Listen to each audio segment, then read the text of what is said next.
And then I got this is actually a perfect question to start this off. I got a 2 terabyte Samsung SSD portable hard drive. Where should I plug it in? Like, I don't want to plug it into my PC. So my thoughts are this haul, because there are a couple other pieces. There was a Blackmagic A10 Mini with like a Zoom 6 H6 recorder, and then a shotgun boom microphone, a bunch of wires, and then there was a couple other auction items. But I think it came from like a church or somebody who was a content creator or something. Yeah, so I wouldn't think there's anything malicious on this. I see where you're coming This from. hard drive, but like, I mean, I don't want to get like malware on my computer. That's fair. You could scan it. I don't see how you're getting around plugging it in though. Yeah, have to plug it into something. You could go into like, you could log out of your main Windows account and go into like guest mode. So okay. I also have another PC that I got from work. It's a behemoth. It's got a 1 terabyte hard drive and it's a laptop. Okay. It's very slow. Does your work does it allow you to plug in external drives like that? No, I could do it. Yeah, it has a USB A. Oh, nice. So I could, or B, whatever the hell the regular USB is. Non-USB C. Well, because our work they changed the policy, right? So we used to be able to plug in whatever we wanted. And I don't even have a personal laptop right now. Like, I don't own one. I've had my work laptop. And so for checking my old trail cams, I would always pop the SD card in my work laptop. Yeah, sure. And then they changed the policy, and now every time you pop in any external drive, it won't let you read anything on it. Wow. Like, cannot access it. Really? Yes. Do they put like a blocker on each individual computer itself? Yes. They pushed out some system update, and so now I'm like, chaos. Let me grab your laptop. You got to use your laptop. Yeah, I need to get a new one too. Yeah. We were just going to junk them. And I was like, oh, shit, this has a 1 terabyte hard drive. I'm like, I can at least use it. It powers up, it boots fine. So I'm like, I can at least use it for storage of something. No doubt. Mean, I didn't expect to luck into this 2 terabyte drive. Where did you get this? So, all right, we're gonna put in the plug on the podcast. We talk about it. I think I've talked about it a few times, but I feel like more and more people are getting to it anyway. Yeah. So at this point, it doesn't matter, but it's cannonsauctions.com. It's a Richmond locally owned like auction house. Recently, they also will ship items for like $10 and a fee. But I've always gone to pick them up. I'm not paying an extra $30 to ship something when it's right down the road, of course. But for everybody else out there that might not live in rural Richmond or the surrounding areas, you can still bid on it. So is it? They have firearms too. Really? Yes. Interesting. Occasionally, less often than you would hope to see, I guess. The one spot on Broad Street just went out of business, and it was on Cannons. Oh, the gun range. Yeah. Dominion or something like that. Yeah, I can't remember what it was, but they were all on there. Dude. So I sent a bunch of them to my dad, and he told me a couple of them to keep an eye on. They went for way too much money. Yeah. So okay, interesting. I didn't realize it was local. That's pretty sweet. Yeah. So why would you sell on there versus like Facebook? Just trying to raise the price through the bidding? Yeah, I would say yes and no.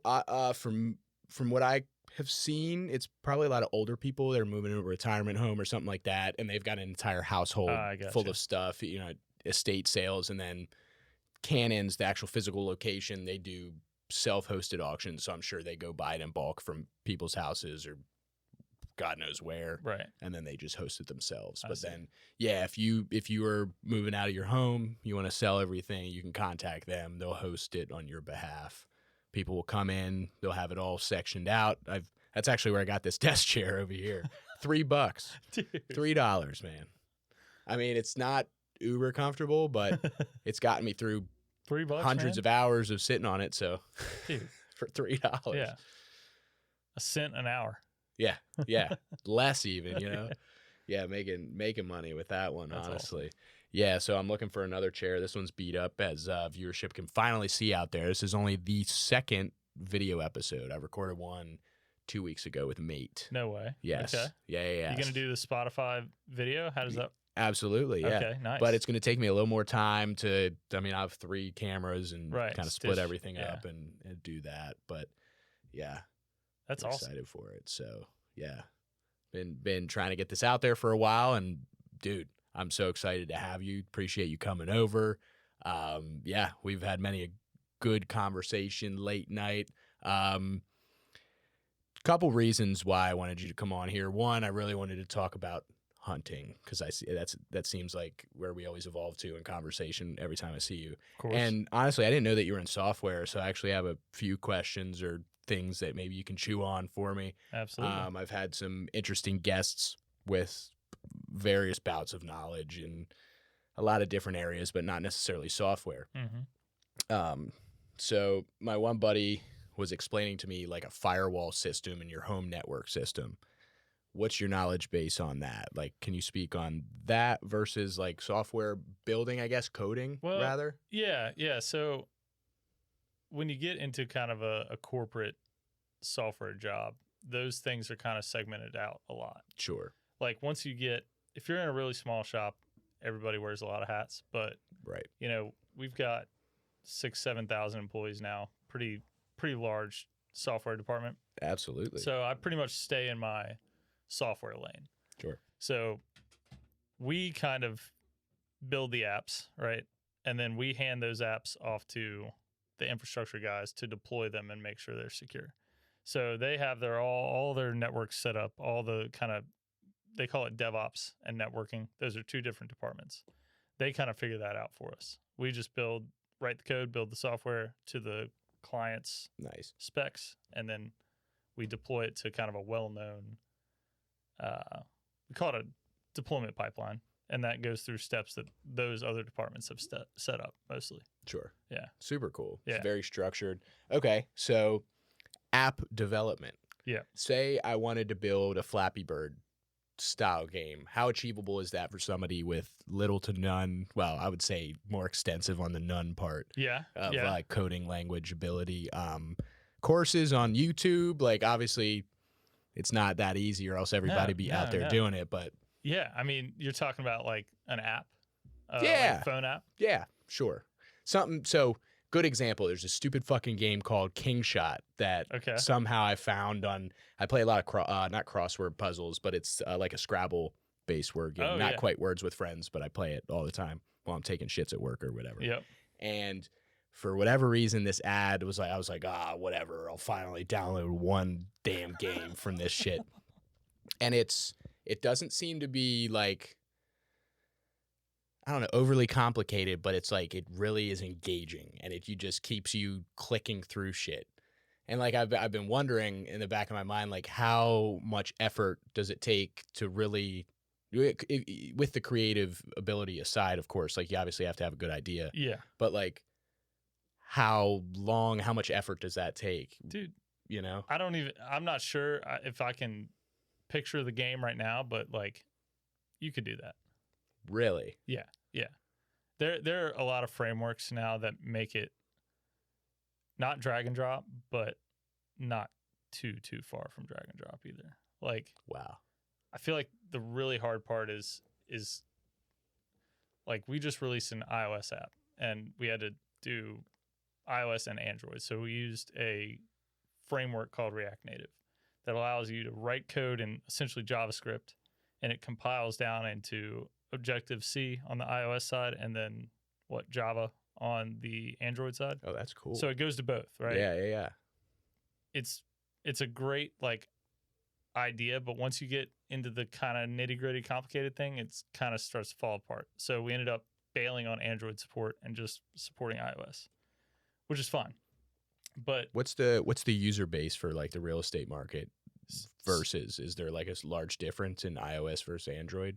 So these, I guess what led you to make that decision? So the app we were building was for internal employees. So originally the business was like, yeah, we're going to let them choose whether they want Android or iOS. And then eventually they're like, fuck it.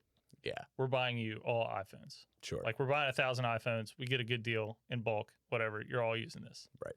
And that drove it. Yeah. But dude, honestly, it's not that hard. It's really not that hard. That's crazy, man. I don't know how you like publishing it to the App Store, et cetera, et cetera. You know, you got to pay your $99, your Apple developer fee or whatever, and get it reviewed. Sure. But it's not terrible. Really? Yeah.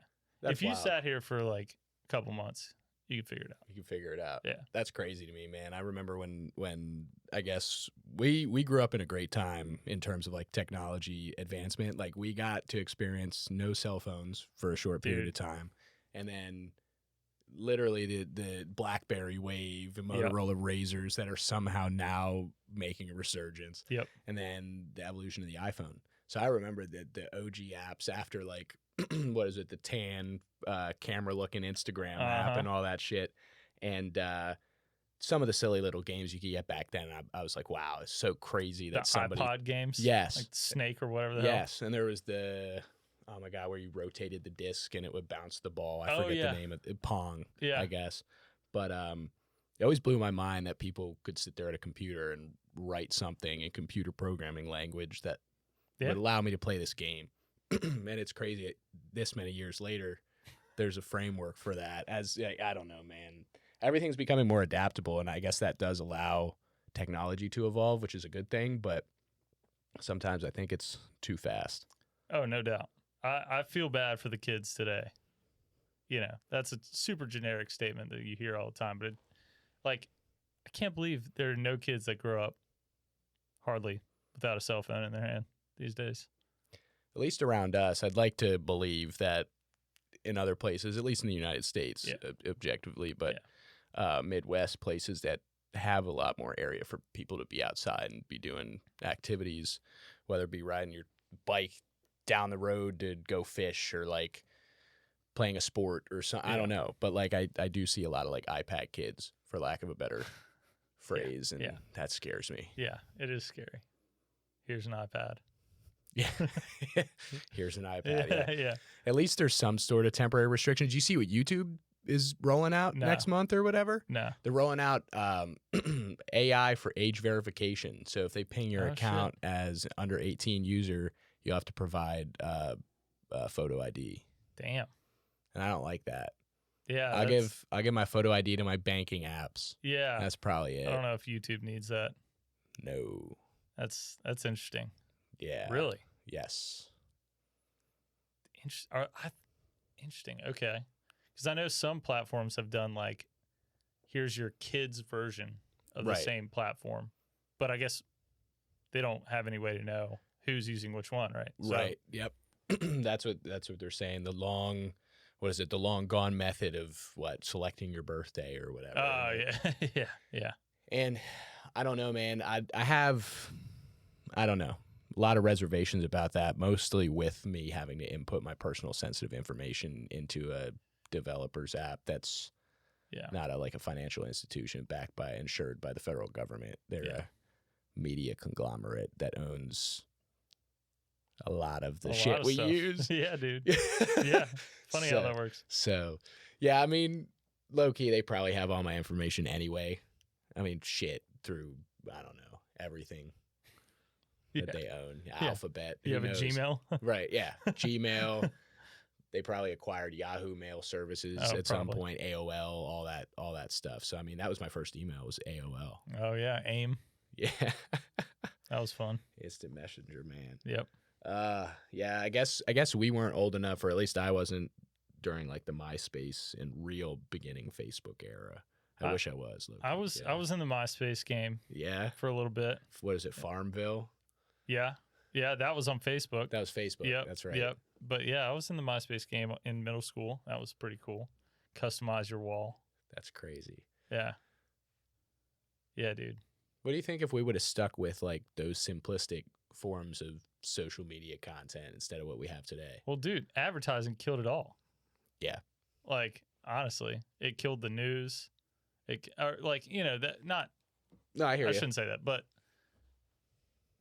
doing shit for clicks and likes to get more eyeballs on your platform, to drive ad revenue, to get more eyeballs. It's like now everything's just hyper sensationalized. Like, you do crazy shit for clicks. Yep. And that's why the headlines are so crazy. You know, because if they're not, you're not getting clicks. Right. It's crazy. Yeah, it's wild. I listened to a podcast about the software engineer that developed the Infinite Scroll. Oh God. And he's like, I did not realize yeah, I made what a I was going to major do. mistake. Yeah. That's hilarious. Yeah, because I mean, what does it give you? I mean, on any platform, you just scroll down. Oh you yeah. get more info, more dude. more videos, more brain rot. Oh yeah. Honestly, I'm trying to stay off as much as I can.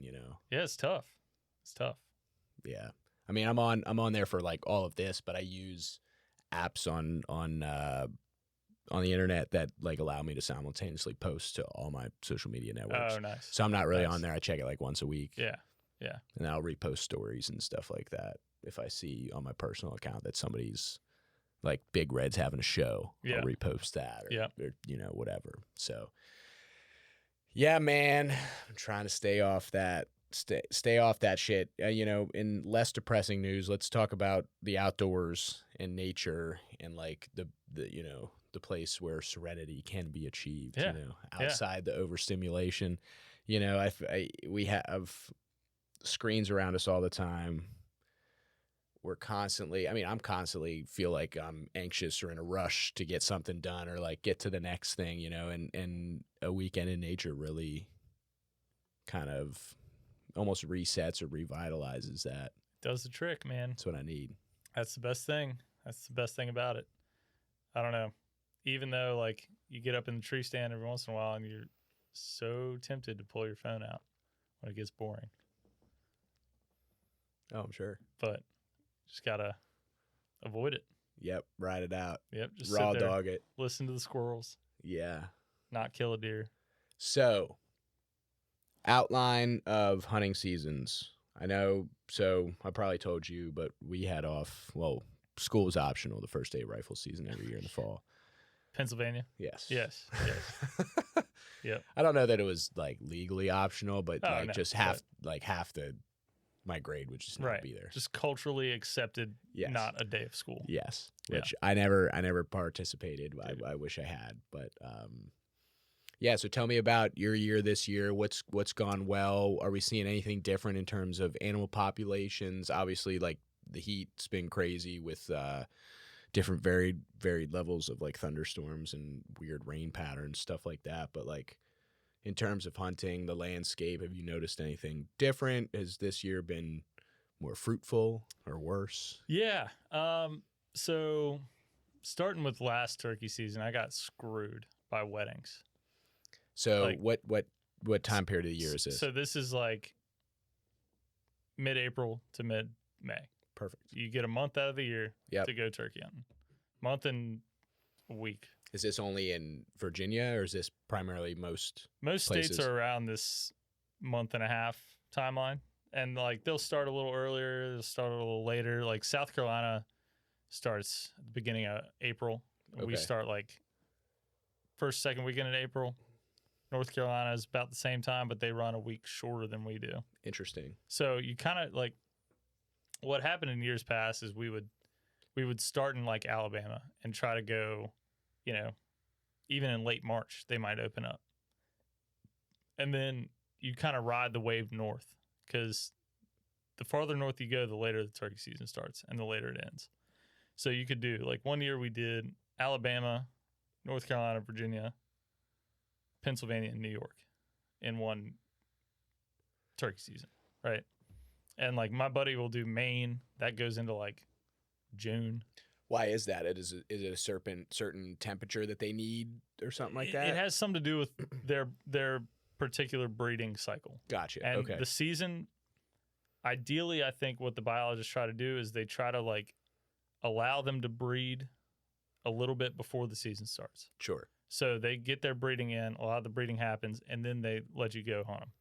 So that all the hens are bred, because you can't kill hens anyway. So the hens are bred, they'll lay their eggs eventually, and you can kill the toms.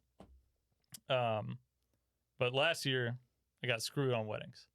So I was pissed off. I had a wedding every single weekend in April, one in May. Yep. And like all my good buddies, and I was happy to go see them, but I was butthurt.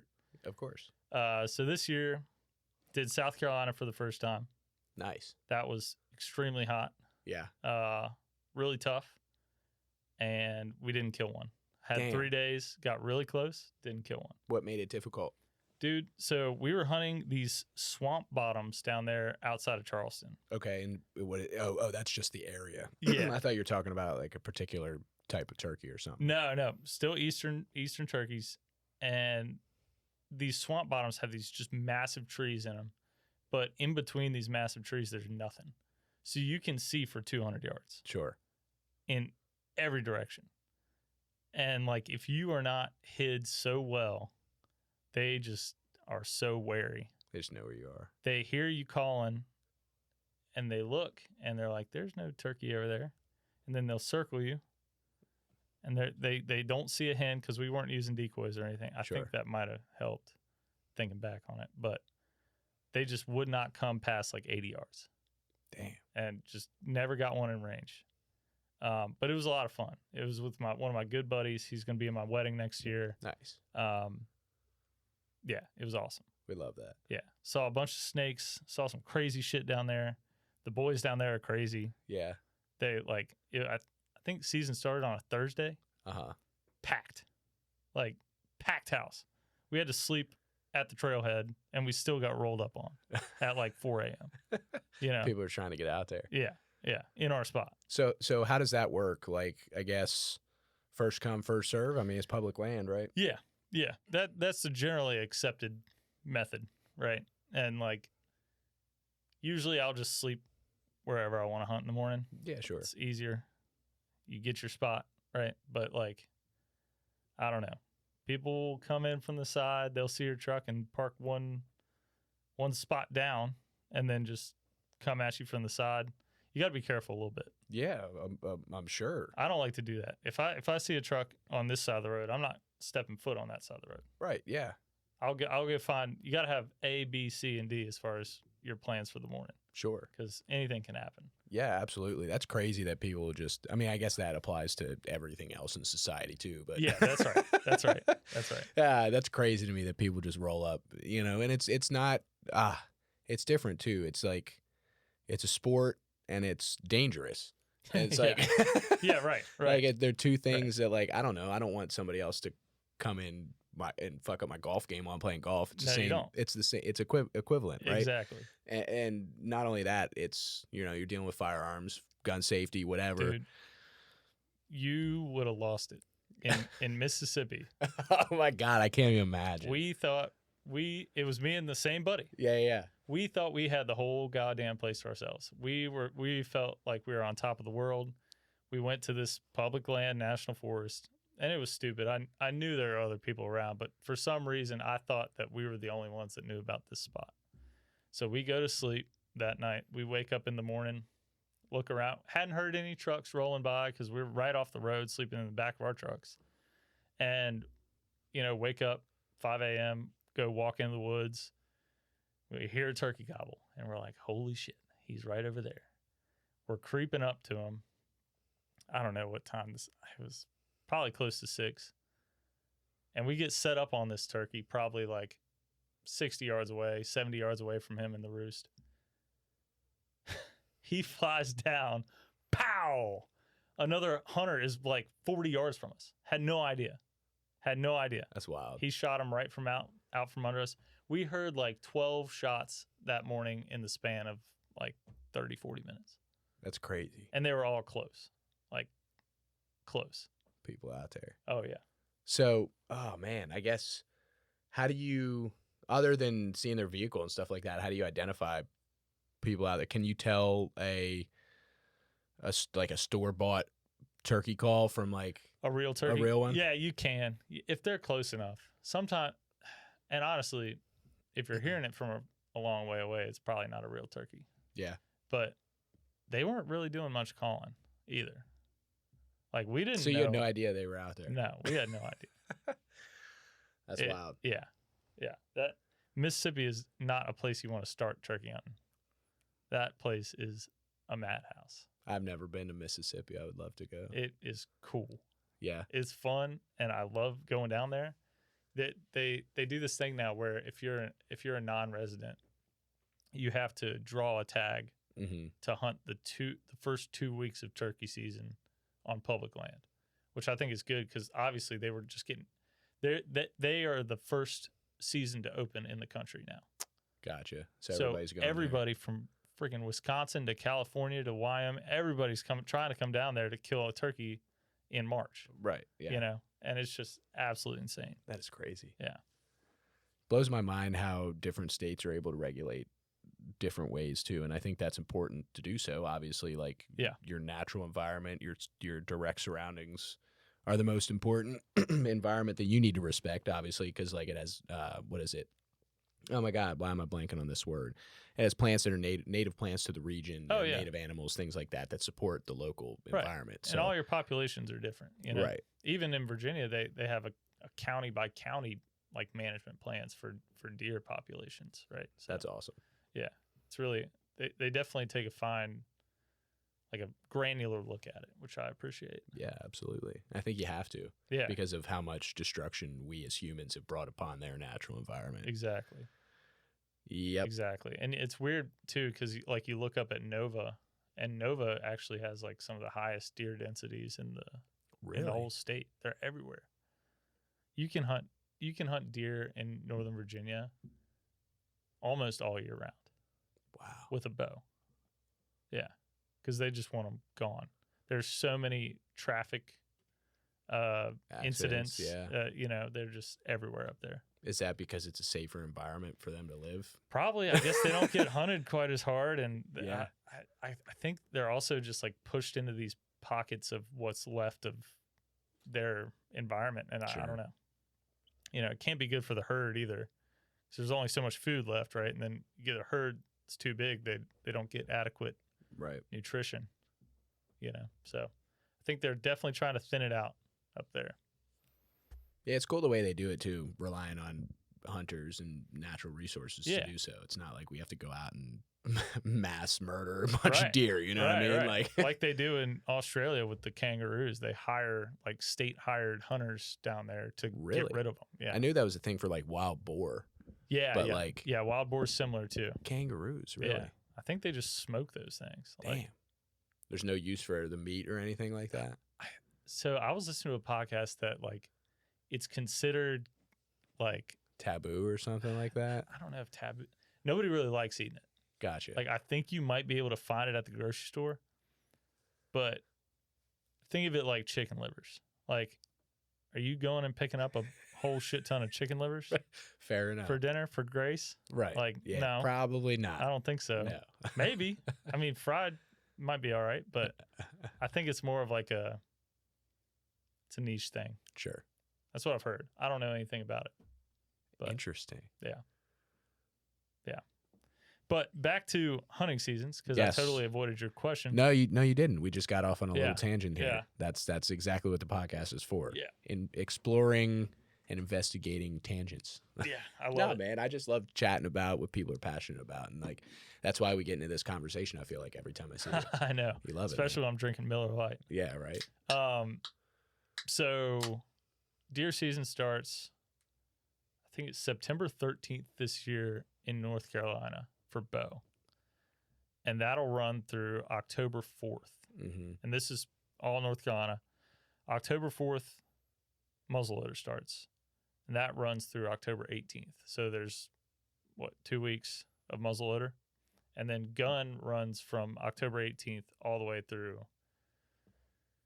first Saturday in January, I think, if it's like Virginia. I can't remember. Nice. So long gun season. Yeah. Virginia is interesting. They do first Saturday in October. So October 4th is the start of bow. And then muzzleloader will be like around Halloween until 2 weeks into November. And then gun is from 2 weeks into November till the first Saturday in January. So what's the draw to using a muzzleloader? Like, I don't understand. That's just like, isn't that like an older technique of firing a weapon? Yeah, pretty much. It's a little harder if it's raining. I mean, the modern muzzleloaders, you're not going to be able to shoot and this is a blanket statement, there are outliers, but you're not going to take a 200-yard shot with muzzleloader. Sure. You're going to take a 75-yard shot with muzzleloader, probably, is where 75, 100. So it's more difficult. Yeah, a little more difficult. Okay. You can't get that powder wet, or else your gun's not going to go off. So it kind of sucks in the rain. You got to put a rubber over the end of the barrel. Yeah. Or something. Yeah. Keep the water out. And the bullet's just moving slower. It's, just got to put it in the breadbasket. Yeah. But okay, interesting. I guess there's levels to it, right? Like you got bow season, which is probably the hardest outside of fucking stabbing it with a knife. For sure. Which I don't know if that's. I actually don't know. I bet you somebody could do it. Probably could. Probably spear one. Or spear it. But yeah, it's extremely difficult. Do you use a bow? Yep. Do you use a compound or compound bow? Yep. I'd love to shoot like a recurve bow, like one of those long bows, like the Indians had on like horseback, dude. Those things are crazy. People do it. There are guys that only hunt with that, right? Really? So like That's because wild, because bow season ends doesn't mean you have to stop bow hunting. Gotcha. It's more, you can use a harder technology during rifle season. You can't use a rifle during bow season. Same with muzzleloader. You can use a muzzleloader all rifle season if you want. What about crossbows? Crossbows are legal in North Carolina and Virginia. Is that only during bow season, or can you use it? You can use it all year if you want. Well, during any other deer season. Gotcha. Yeah, which there's a bunch of controversy over that. Sure. People I don't really care what you use as long as you're having fun and like actually hunting. And respecting the land. Yeah, make ethical shots. If you can't make an ethical shot with a compound, then use a crossbow. If you can make an ethical shot with a crossbow. Right, sure. I don't think you don't have to get into a pissing match with everybody on how they want to kill their deer. Yeah. No, there's people, I feel like I said earlier, in society today, like there's people that want to prove their point regardless of whatever it is. Yeah. So I think have fun. That's what it's about, man. Yep. Oh man. Yeah. We'll have to connect sometime next year. I'd love to go for just a couple days, like a weekend. Oh yeah. I'd probably shoot nothing. I just want to have the experience. I would love to just sleep overnight. I got caught. Grace and I found 2 cots at a yard sale, so I'd be living large. Hell yeah. Yeah. I was about to say, did you get it on the auction website? No, I didn't. I have seen, there are a fair amount of those on there though. Dude, the Virginia's apprentice program would be pretty sweet. Yeah. Yeah, because you can get an apprentice license and you get 2 deer seasons. Okay. For really cheap. And you get to hunt on apprentice weekend, which I think this year is September 27th, which is a week before anybody else gets to hunt. Interesting. And you can use a rifle. So you literally get the deer when they haven't been hunted in 9.5 months. Yeah. And you're typically the only one in the woods. You don't have to worry about that competition, right? But the only caveat is you have to go with somebody that has their hunter safety. That's over 18. So, yeah. And then when you get your hunter safety, that it just converts to a regular hunting license. So, for instance, say, I'm assuming you have your hunter safety. Yeah. If I were to go out there with you and we saw a deer, I'm the only one that could take a shot at it, correct? You're the only one that can carry the gun the entire time. Gotcha. Yeah. And then what are the qualifications to do the hunter's, what is it, apprenticeship program? Just, I think it's like $15. Oh, really? Yeah. And do you have to, how do you qualify as somebody that doesn't hold a license currently or something like that? Yeah, that's right. Yeah, you can't already have your hunter safety or any hunting license in the past. Gotcha. I get, yeah. People would definitely gamify that system. No doubt. But it's targeted towards like youth hunters that want to go with their dads. But like, if you know David Forrest. Yeah, of course. He used his apprentice license with me to kill his first turkey. Oh, that's so cool. We went the weekend before, for turkey season, it's the Saturday and Sunday before the regular season opens. Right. So you get the woods to yourself. You don't have to worry about it. You can go slow, make mistakes. It's awesome. That's super neat. Yeah. Again, restoring my faith in humanity, programs like that. Yeah, I know we talked about Hunters for the Hungry, I think. Yeah. Like, I had no idea that shit existed. Yeah, man. Yeah, it's awesome. It's awesome. So yeah, if you ever want to do it, let me know. Absolutely, I will. And I need to get some venison. One of my other buddies that was on it, he's like, he lives out in oh man, I guess it's Montana, but he's right on the border of the Dakotas, and he hunts all the time. And he's got like farmland and has cows and shit. I'm like, man. Bro, I'm like, you know what I'm going to Kroger and getting in the store, right? I'm like, send me some of that shit. Yeah, dude. Seriously. Dang. You know what I'm eating over here? Yeah, dude. That sounds like a money spot, right? The Dakotas are somewhere I really want to check out. Yeah, he worked in oil rigging for a number of years. Oh, so nice. Yeah, that's so the place that's what to he be. was doing. Yep, yeah, man of many trades. Yeah, I think his episode is 36. So that one, as of recording this, that's been out for a couple weeks. Okay. But he did a lot of construction in Minnesota, and then he got into oil rigging somehow. I mean, those guys make crazy money, but it's like months at a time. Overtime, just stupid hours. Well, they're there. I mean, it's 24-hour shifts for like a week, and then they, like, depending on how they do it, they either go home for a couple days, or like the way he said he does it, he'll just stay there for a month straight, and then I'll have 2.5 weeks off or whatever. Dude, yeah, he probably does get to hunt a lot. Just time those 2.5 weeks just right. Yeah. Damn. Yeah. So I mean, it's a grind. Yeah. Oh yeah. It's a grind, but I mean, you can make money doing it, man. Damn. Crazy thing. We were talking about the trades before we hit the record button, and I saw something today. There were a bunch of tickers on the stock market that went up of like technical schools. Really? I saw that we're pushing good. I don't know if it's good financials, but the market was strong on them today, at least. Like, what's that one? UTI or yes, what? UTI, Universal Technical Institute or whatever. That's a for-profit one, right? I think so, yeah. Which is crazy, though. I wouldn't expect companies like that to be trading on the NASDAQ or the Dow or whatever. Yeah, no, that's I didn't know that either. Or not the Dow, the New York Stock Exchange. But yeah, wild. I mean, we've been talking about, I think, episode 3, we talked about the needs of the labor industry and construction. Yeah. That was like a year and a half ago. I mean, we need it more than ever before. We need the manual labor jobs. We need plumbers, electricians, mechanical guys. Yep. It's crazy, man. But also we need jobs in your field too, because how else are we supposed to stop the AI overlords, bro? Dude, I don't know. I don't know if I'm going to be the one to stop them. I'll try. We'll see, man. What's your take or outlook on that whole atmosphere? I don't know. I use it right in my day-to-day. Of course. And I also do a lot of things that I just can't really see it doing. As far as relationships, like, I don't know. So when you think software engineer, you think all hard skills, no soft skills, but there's a lot of politicking. Not necessarily politics, but working with people that you've worked with before to kind of lead them to the outcome you want, right? Absolutely. To make things run smoothly. And it's just like, I don't know, a lot of people, you can't get an answer out of these people. Like, how's that supposed to be?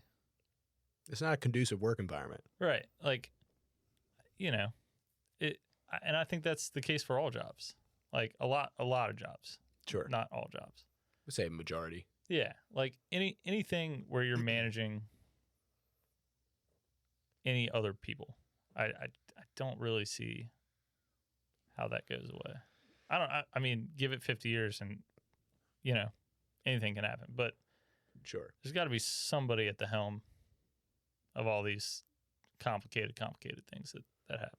Yeah, I think once we lose that, we lose our autonomy as human beings, as individuals, because then we're just following a script, as if we're not kind of already with what we see in our infinite scrolls coming up on the television, you know, through social media or whatever. But that's the same thing that the big red guys said because we somehow got on that discussion, of course, as it happens to happen a lot of the time because it's very pressing in the age that we're in. Right. But they were like, you hear AI generated music and it can be poppy, it can be catchy, it will be all of these things, it'll be good, it'll be creative, it'll be whatever. But he's like, it'll never replace raw musical talent. Right. You'll always be able to distinguish like a human made, like something that's truly unique, because obviously they're going to be able to read everything that's come previously and adapt to that. But like that's why I love jam bands. You know? Yeah, exactly. It's so improvisational. You know? Right. Like that's what they're explaining. They're like, what if I just decide to start playing something else because I want to? I think it'll sound good, right? There's no other reason. There's not like a quantitative like analysis or like logistical reason behind it because I think it'll sound good. It might sound good. Let's try it. It might, right? And it might not too. And that's the thing. It's not perfect, and that's the beauty of it. Yes. And like I don't know, there's so many things like that, man. Like I just think about history class and all the Industrial Revolution and everything. Everything's gonna change the world, and it will, right? But like. We're still here. Humans adapt. I'm not like freaking out about it. Right. I don't know. No Matrix, Morpheus. I don't know. Not yet. Not yet. Not yet. Ah, man. Those movies are awesome. Dude, I never saw them. You've never seen the Matrix movies? No, dude. Reloaded, the new one, the fourth is fine. It was good. I mean, it was a good use of like CGI and new age movie technology, but like the first two and even the third one, man, it's just like it's such a good. I love a good story. I like a unique story. Like we're reading Hitchhiker's Guide to the Galaxy right now for a book club for the podcast, and I think that puts into perspective an age of technology that's very interesting too. But like the way that the Matrix does it. It's 1984-esque. It just like it feels real because it feels like we're partially in this already. It's kind of happening, but it's like it's obviously sci-fi version of it. But you know, and I'm sure you've heard like the concept of it and what goes on there, and it's just so interesting. When did that actually come out? Late 90s, I think, was the first movie, or maybe like 2000. Yeah, sounds about right. That sounds about right.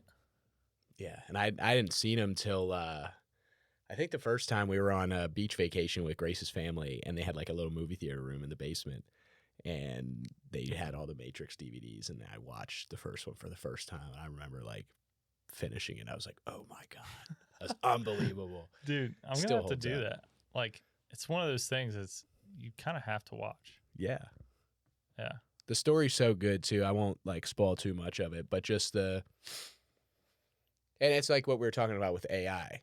The humans beat the machine. And it's like because of human flaw, human emotion, like the way we do things. And I think that's so important. And we're losing touch with that. That's like why I like doing the podcast. We're sitting here having a conversation. Exactly.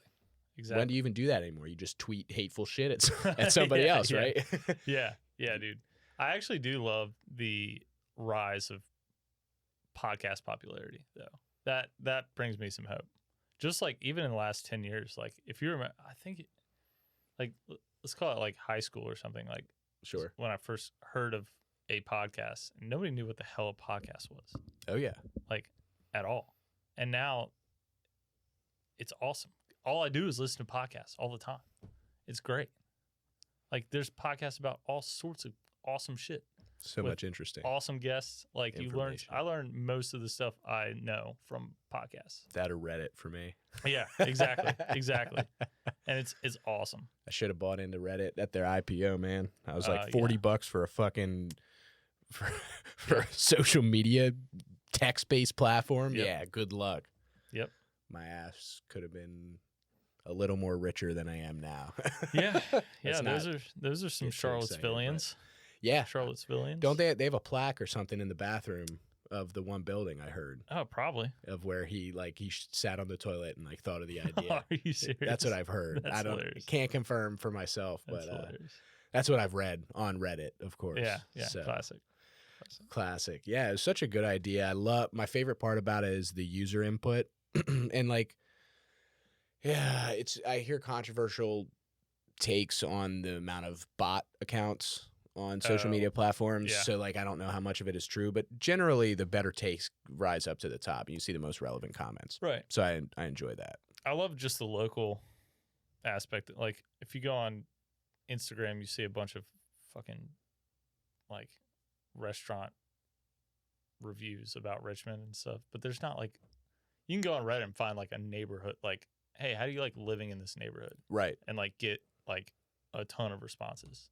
Yeah. Like real responses that aren't right. like cooked up like flashy media like bullshit. Right. Oh yeah. Yeah. It's kind of nice. It's raw. And I think like how I found my auto repair shop or my mechanic was through Reddit. Right.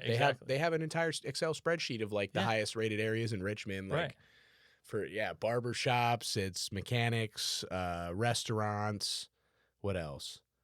Like was it like suit and tailors and stuff like there's like all these tabs. I'm like, this is entirely user like community generated content. Like the internet could be this.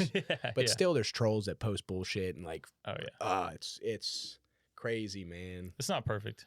No. But the RVA Reddit is pretty solid. Yeah, I'm on there all the time. I don't ever post too much. No. I lurk, but no, that's how we got Austin and I fostered those puppies, and that's how they got adopted. It's a post through on Reddit. Yeah. She posted. They were adopted like 2 days later. That's awesome. Mm-hmm. Now you know everybody in the RVA community that's listening to this podcast. Hop on r/RVA. This is not a sponsored or advertised post or note. We just like using it. Yeah. That's gonna be, that's what I've thought about that too. We talk about advertisers. This podcast ain't selling out. Yeah, that's right. That's what I like to hear. Nah, man, obviously I'd like to have some sort of ad revenue, but if anything, it would be through something I'd like to support. Oh yeah, dude. And when I was talking about shitty advertising, it's the news media posting sensationalist headlines to get clicks to sell ads. Yeah, a lot of it's fucking pharmaceutical bullshit. Yeah, right. And it's just like they're traffic hordes to get ad dollars, and they don't care what they post anymore. It's just the clicks that count. Dude, if you're advertising on your podcast and somebody listens to your entire podcast, that makes sense. It's not like a 30-second bullshit headline, you know? Right. I don't know. Yeah, it's tough. We unfortunately live amongst it everywhere. Yeah. I mean, not as many billboards as, used to see probably 20 years ago, but that's because it's all on the phone, man. Yeah, exactly. I mean, they're hitting you with on the PGA Tour and baseball and football now. They're hitting you with like in-game ads. Oh, we'll show you a smaller version of the screen. Yeah, and they turn the audio off. Yeah. I'm like, crazy. are you joking me? You got to squeeze out more ad time out of like, what is it now? I mean, I remember watching like episodes of TV, and you remember their ad breaks like every 10 minutes. Oh, right, because like the 30-minute episode was like 22 minutes of actual show with 8 minutes of ads. Right. And I'm like, that's crazy, dude. That's like 27% of the entire 30-minute slot is advertisement. Yeah, that's right. Thank God we have ways to get around that now with like YouTube TV, DVR. Yeah. Like we watch Survivor and we'll pre-record it the first 30 minutes and we'll start it 30 minutes late because we know there's like 25 minutes of ads. Yeah, so dude. You start at 30 minutes late, don't have to watch a single advertisement. That's nice. That's really nice. Yeah. I mean, I'm so discouraged with ads. I do my best not to buy products I see ads for. I'm like, stop filling my inbox with shit. Stop showing me stuff. Let me make my own decisions. I'm going to go research a product before I purchase it. I'm sorry. Yeah. They need to, somebody needs to build a service to clear out your email inbox of all ads targeted. Do you have one? I saw it on Reddit. Are you shitting me? Yeah, the other day, dude. If I could, oh man, I'm not gonna be able to find it right now. Cause I was reading a post about it. There are some emails that I need though, that might look like ads or have a product name in the title. Damn it! I thought I clicked on it too, dude. I thought I had it in my Safari. Yeah, I swear, I was. Oh man.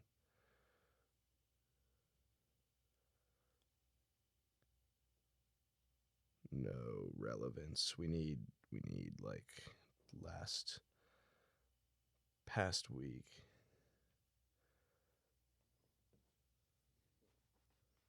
No. I would not be shocked if that already exists, but that would be kind of a good idea. I'd pay for that. No, it was like it wasn't on like a I'll try to describe it. Maybe our wide array of listeners out there can email it to me once this airs. I'll try to describe it. So it wasn't like a promotional piece for I think it was like on r/legal advice. So it wasn't a promotional piece for this software itself. It was this guy asking for help what to do in a legal situation because of this app that he had created. And like far down there, I read the whole thing, of course. That's what gets me. It's the best of Redditor updates. Am I the asshole? Like legal advice. Yeah, like, you end up sitting there reading the entire. Yeah, and it kills me. Those are the ones that garner my attention. And sometimes it's just good writing. Like people are engaging. Yeah, it's engaging writing. I'm like, fuck. All right. But anyway, he was asking for legal advice of what to do because somebody brought a defamation lawsuit upon him or something like that. And everybody in the comments is like, yo, that's such a good idea. Like, why have I not heard of this before or whatever? So I'm pissed that I can't find it. But well, you beat me to it then. Yeah, I'll make a note to look that up, dude. It was literally like yesterday, man. Tough. Well, anyway, have you heard of Notion? No.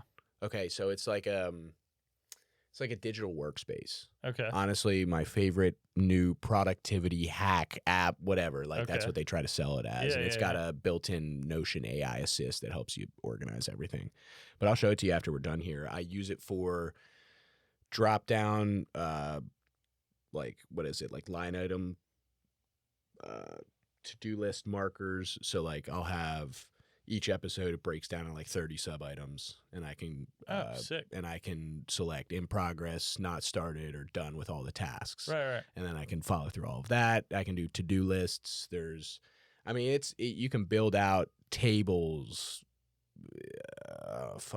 I don't know, anything. Like it's very modular, and it's got all these different stuff, and it's kind of, I would say, extremely simple coding base because you type in, what is it, / and then there's a bunch of different items. You can call out stuff. You can create new pages that are subsections of specific pages and stuff like that. And you can kind of modularly put it all together. And I use it to track all of this stuff. I forget where I was going with that, but it's like I have a calendar that links each event to the podcast, and I can click on it to get to the page where I edit everything. And it's like, it's all linked together. So it's super neat. But I was just wondering if you had heard of that because it's like a productivity app. Oh yeah, dude! I almost like just thinking about you talking that. Like, I almost need that for the house, the new house. Dude, there is so much shit. Like, we've got the land surveyor coming tomorrow. Got people checking out the crawl space, Verizon. Oh yeah. Like, I got like 5 appointments between now and Saturday morning. That like it's just like holy crap, man. So I guess give us a not necessarily detailed breakdown, but lay out that process for maybe first time home buyers. We're around the perfect age of like audience and listenership to probably be talking about this because a lot of us are around this age looking at buying a house for the first time, engaging in financing of something that's larger than we probably ever taken on, except for my student loans. I'm sure there's others out there that can agree with that, but you know what I mean? Like it's a significant purchase. It's not a drop in the bucket. Like, I'll give you a quick kind of rundown. So the first thing we did that I liked was, we interviewed a few realtors. Just nice. Instead of just going with, somebody's recommendation, I really wanted to like feel like that this person I could trust and kind of vibe with through this process, right? Because it's a huge purchase. You don't want to get, there are a lot of realtors out there. Let me just say that realtors shouldn't just be content creators. Like, they need to know like the legal implications of what you're doing, how you can get screwed, how to not get screwed, and how to look for a house that you're looking for, right? Yep. So interviewed 2 or 3 realtors, went with one guy that I really liked, Austin Highfill, from Keller Williams, Eden Properties, here in Richmond. And, he set me up with his preferred lender. Normally every realtor is going to have their preferred 1 or 2 people that they work with. Sure. I shopped around outside of those two even. Just I have a good buddy from Hampton, Sydney that is also a realtor. So I asked him for his preferred realtor, and I met with 2 or 3 lenders, right? Just to shop around. Absolutely. They will give you will give them a budget. They will give you a breakdown of monthlies, how much cost to close, how much you can put down, and what that does to your monthly, all that stuff. So I think that's kind of the most important part. And financing.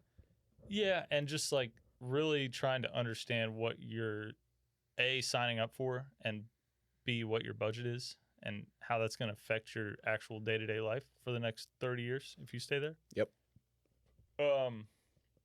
So we kind of figured all that out and kind of understood what it was going to take to get in a house that we wanted in this market. Sure. And how much that was really going to cost me. And then we went through the home search process. Don't ever buy the first house you look at. Do not do it. Austin and I really saw this listing on the market that spurred this whole process, right? Mm-hmm. Like, sure. We thought we were going to fall in love with it. We go over there, get all these interviews done in like 3 days to try to go see this house before it's sold. Absolutely. Walk through it and we're like, not for me. Even though we thought we were like, we're going to buy this fucking thing today. Right. It wasn't for us. We didn't even put an offer in. But we had made those relationships and we had everything figured out. So we were like, well, let's keep looking. Yeah. We ended up probably looking at like 12 houses, I would say. Put offers on 5. Wow. Got beat on 4 and got the 5th one. That's wild. So it was a wild like month and a half. Yeah. Some of them we got beat cash. Just people came in with literally a truckload of cash and waived inspection and went. I can't fathom doing that. Dude, I'm sorry. Don't do that. Do not do that. If you listen to one thing from this entire podcast, do not waive inspection unless you have just buku bucks. Then don't listen to me. Right. Or if you want the land for some other odd reason, I guess. If you don't care about the house at all. Right. But yeah, so people were doing that. People were going, 10, 20% over list price, which was insane to me. And that's crazy. I will say, I think what we did well was we really stuck to a budget and we were like, if it goes over that, fuck it. Yep. We'll find another one. Yep. And we're not like, it's our first house. We're not going to be there till we're 90 years old. Like, right. We'll make it work. We'll find one. And we did finally, which is great. And we love it. But it's a pretty emotional process. And oddly enough, dude, so how these listings work, for those of you that don't know, a house will usually hit the market on like a Wednesday, right? And this is specific to Richmond. I don't know how it works elsewhere, but Richmond is a pretty hot market still, even with rates at their current levels. Yep. A house will hit the market, hit all the Zillow, hit the MLS, all that on Wednesday. Showings will start Thursday. So it'll be shown Thursday, Friday, Saturday.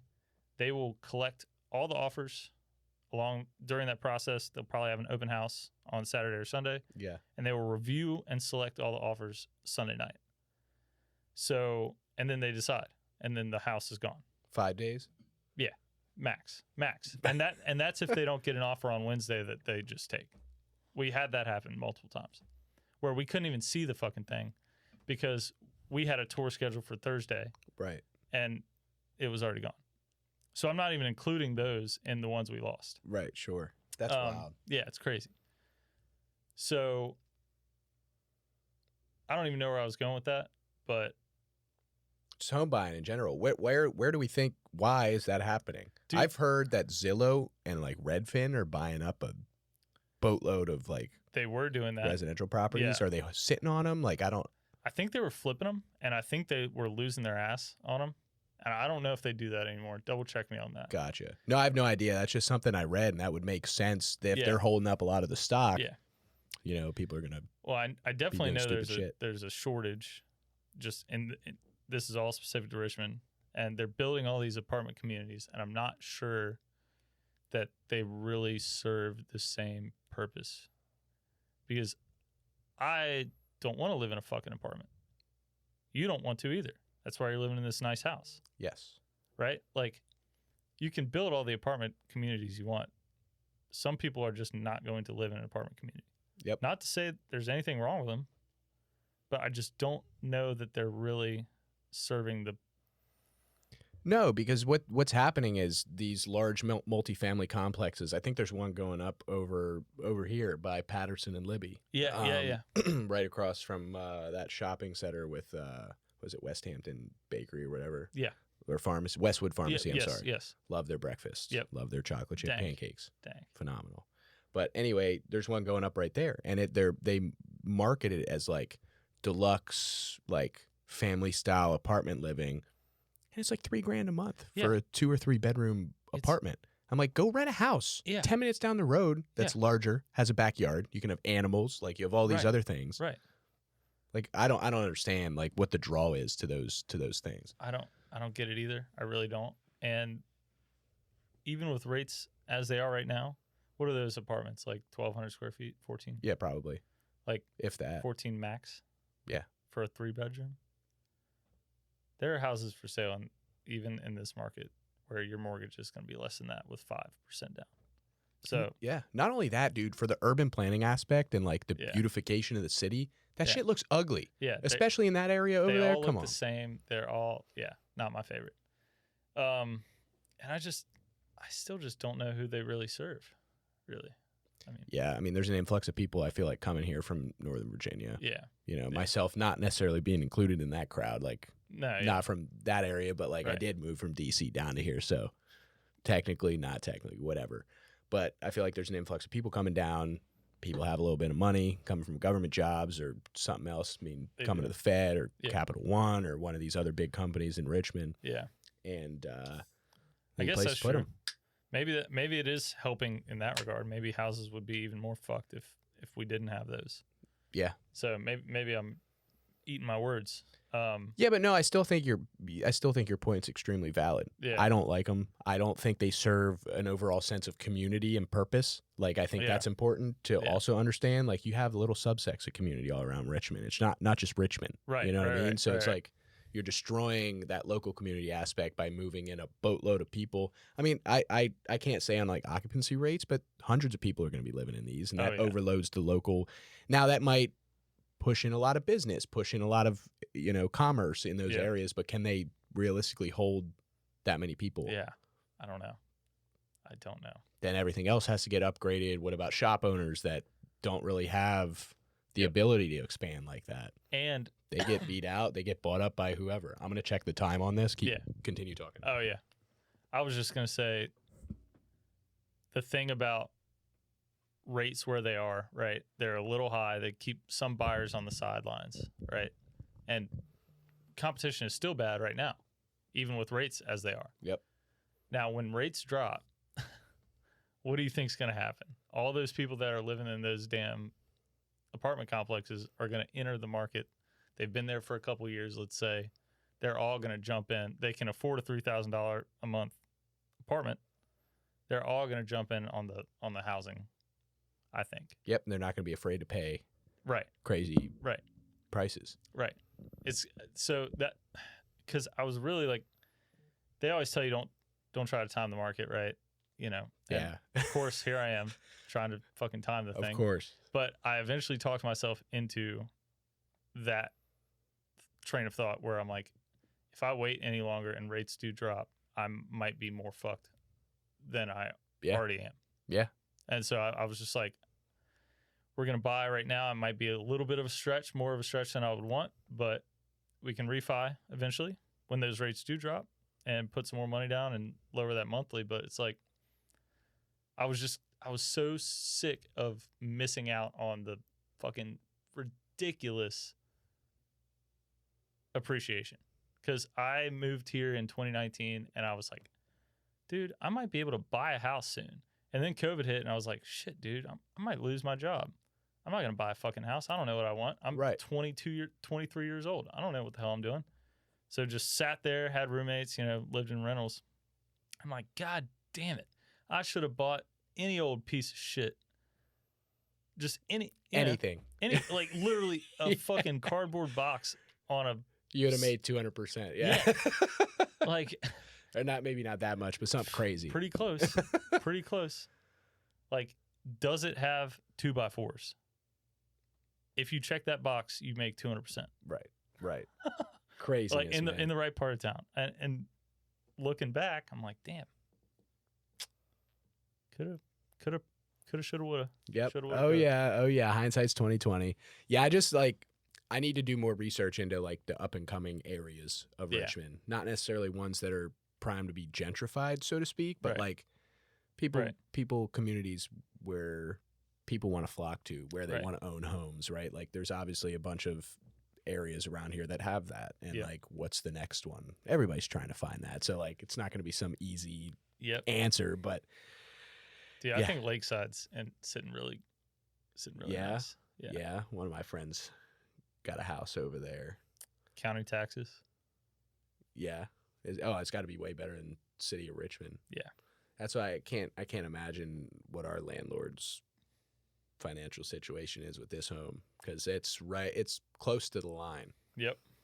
We're in the city. The house we bought's in the city. And it's in the like, city. Fuck. Yeah. It's like, what am I paying for here? Right. Like fucking water 10 months out of the year? Yeah. Exactly. Oh man, yeah. The commercial construction in the city of Richmond is a logistical nightmare. Oh, they just don't have the proper SOPs, I feel like. Yeah. Dude, I was trying to think if they've done anything right since I've lived here. I can't think of. Well, okay. They recently installed, and Caroline Plashel was actually telling me about this, and I witnessed it. On Main Street. Yes. If you were ever trying to turn onto Main Street, like in the fan, you couldn't see shit because there are cars parked right there. Yep. They put these like curb extensions right by those side streets. So you can't park a car there anymore. So at least you can see like a 2 or 3 car lengths. a couple car lengths. Yeah. So, dude, I'll give him that. Grace will tell you I bitched about that every single time when driving. Was it perpendicular through those roads? It's scary because there's no stop signs and people haul ass. I'm like, this is crazy. Yeah, you're just looking to get broadside, just smack.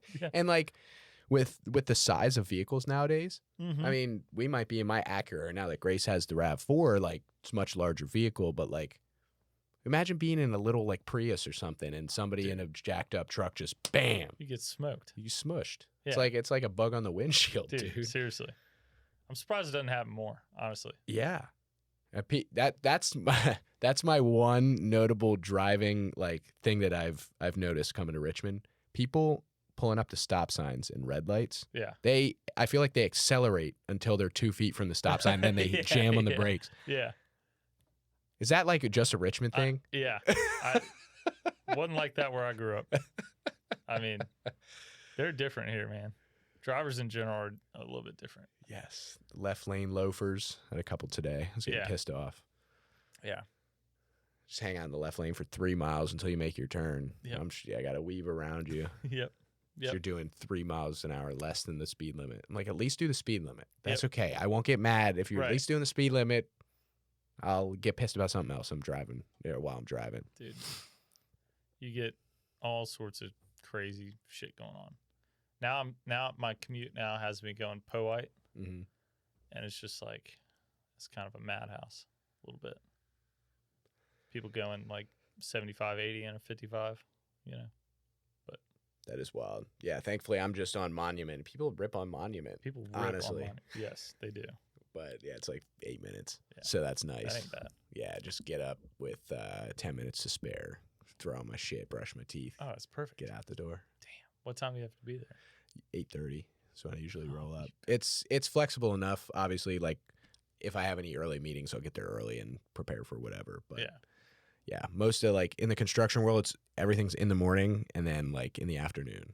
I feel like nobody responds to any of my shit in the middle of the day. Yeah. I don't know why that is, unless like sometimes when we're calling subcontractors to talk out estimates and pricing and stuff, obviously I can catch them because they're sitting at the desk doing their job. But like whenever I'm trying to reach clients or anybody important, like obviously they're just at the site. Well, no, they're not working construction. We're working for like a healthcare provider. We're working for a dentist, and they can't just be like, "Oh, hey Tyler, what's up? Like I'm performing an oral surgery. Like, what can I do for you?" You know what I mean? So like, a lot of that stuff comes in at the end of the day. So sometimes I have to stay a little bit later. But nah, man, this job has been phenomenal. It's been the best one I've had so far. Nice. I've only had 3, so hey, I ain't bad. Yes, but actually, that's not true. I've had a lot more than 3, but 3 in the construction industry outside of internships. Yeah. But yeah, I mean, flexible enough work hours. I mean, I work my 8 hours a day. If I have to stay late for a bid review, I will, because I know they'll grant me leniency on if I need to work from home because I'm going to Grace's sister's wedding or this or that, you know, and I can't take a day PTO. They're cool with that type of stuff. Nice. So very appreciative of that.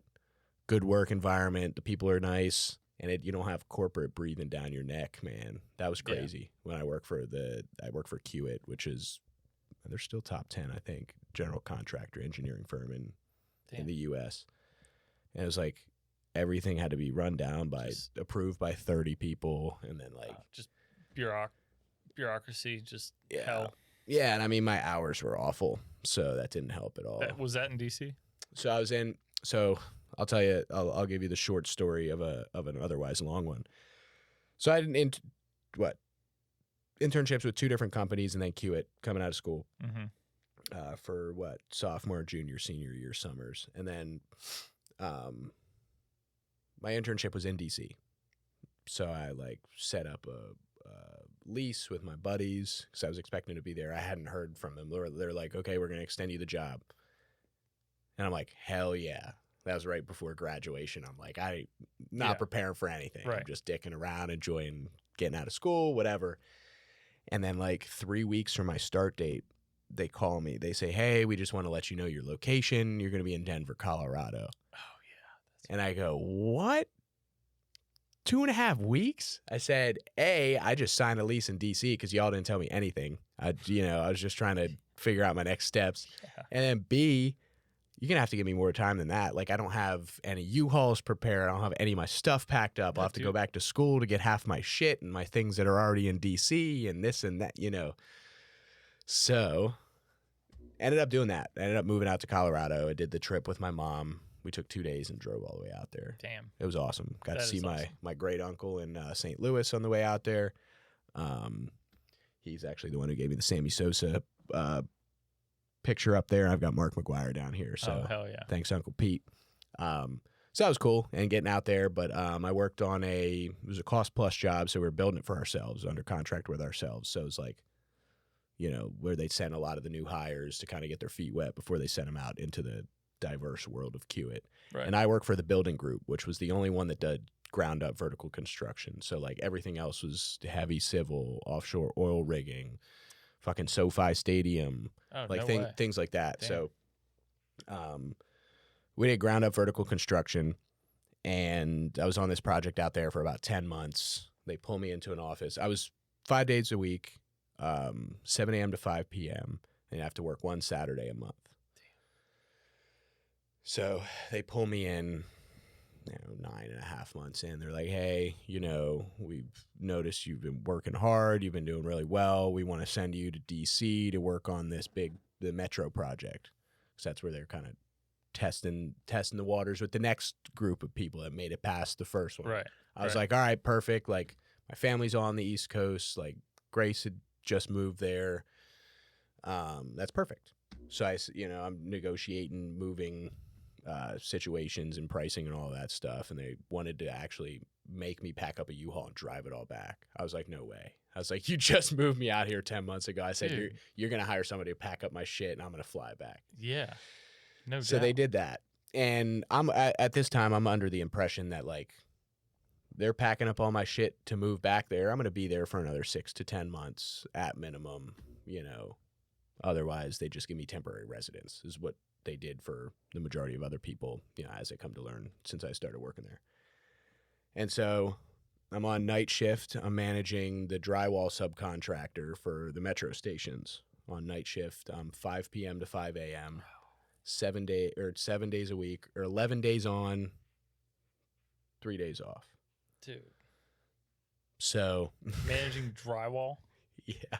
At night in Maryland. It wasn't even like it was what? East Side DC and Maryland, which was not a good place to be. No, they found a dead body at one of the metro stations. Yeah, no, I'm serious. Not on my shift, thankfully. Dude. But a lot of sounds awful. Interesting people. We'll just say that. Yeah.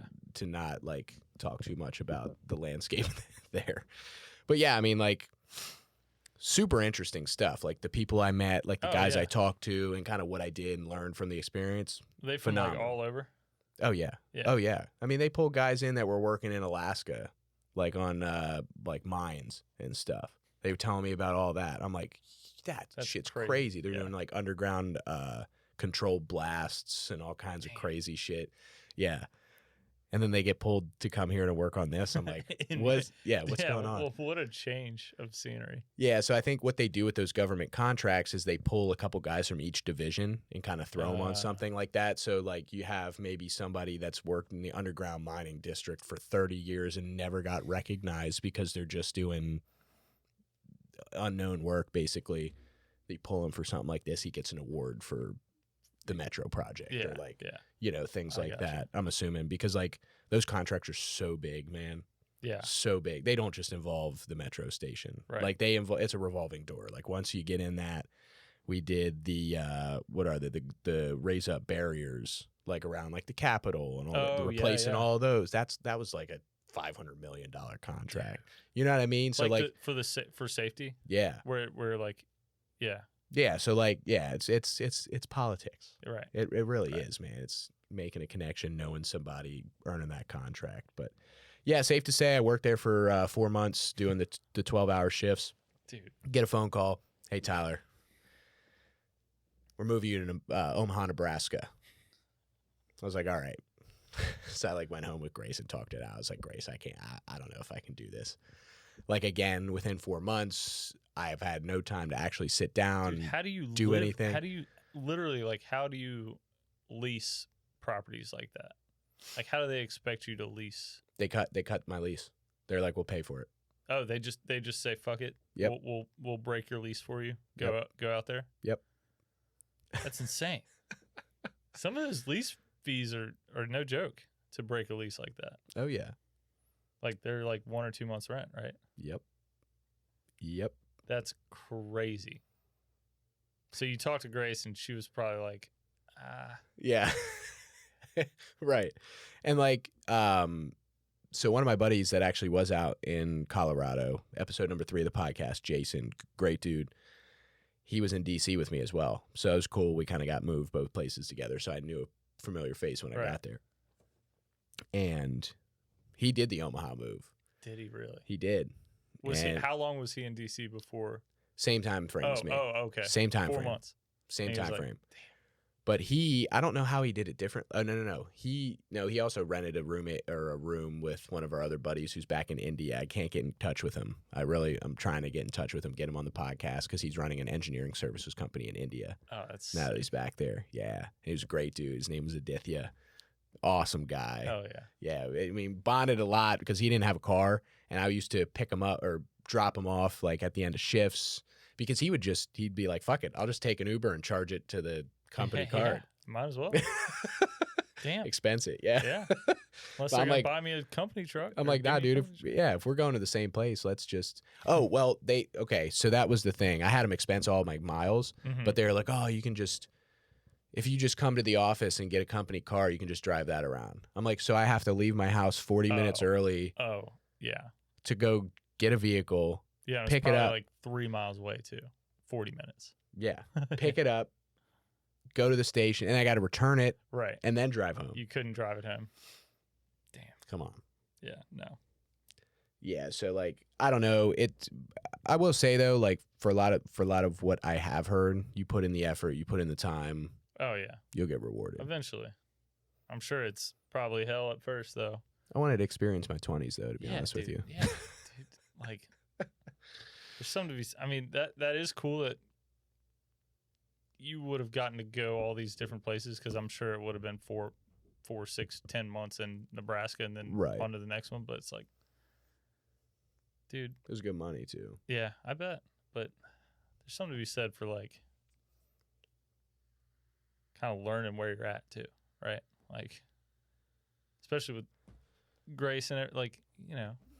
Yeah, you don't have time to self-reflect at all. Like, I was literally just so tired from working all the time. I didn't have time for anything else. Just go home, go to bed, wake up, go to work. That's it. Yeah. Because quite literally, I'd get home at 5:45. Yeah.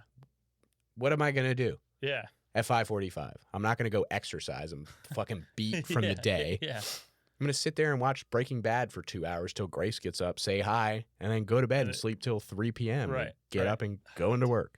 That's like with Oz, like her job right now. She works some nights, and I'm glad it's only some nights, even though the money's better for night shift. Mm-hmm. But it's like it just wrecks your whole week, honestly.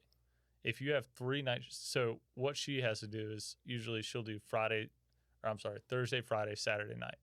So it's like Sunday she's toast, you know.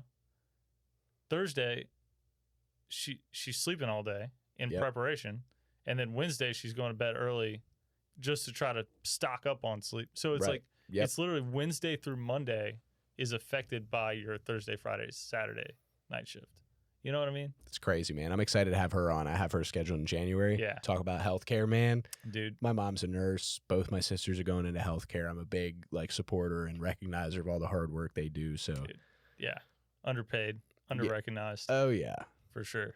And crazy hours, too. Yeah. What about the health of the healthcare workers? I know. How about let's talk about that? I know. Why don't you throw them a bone? Couple dollars. Well, I mean, I'm sure we can get into it on her podcast, Privatized Networks. That's a problem. Insurance companies. Yeah. Yeah. She'll have some stuff to say about that. Oh, man. Yep. God bless her.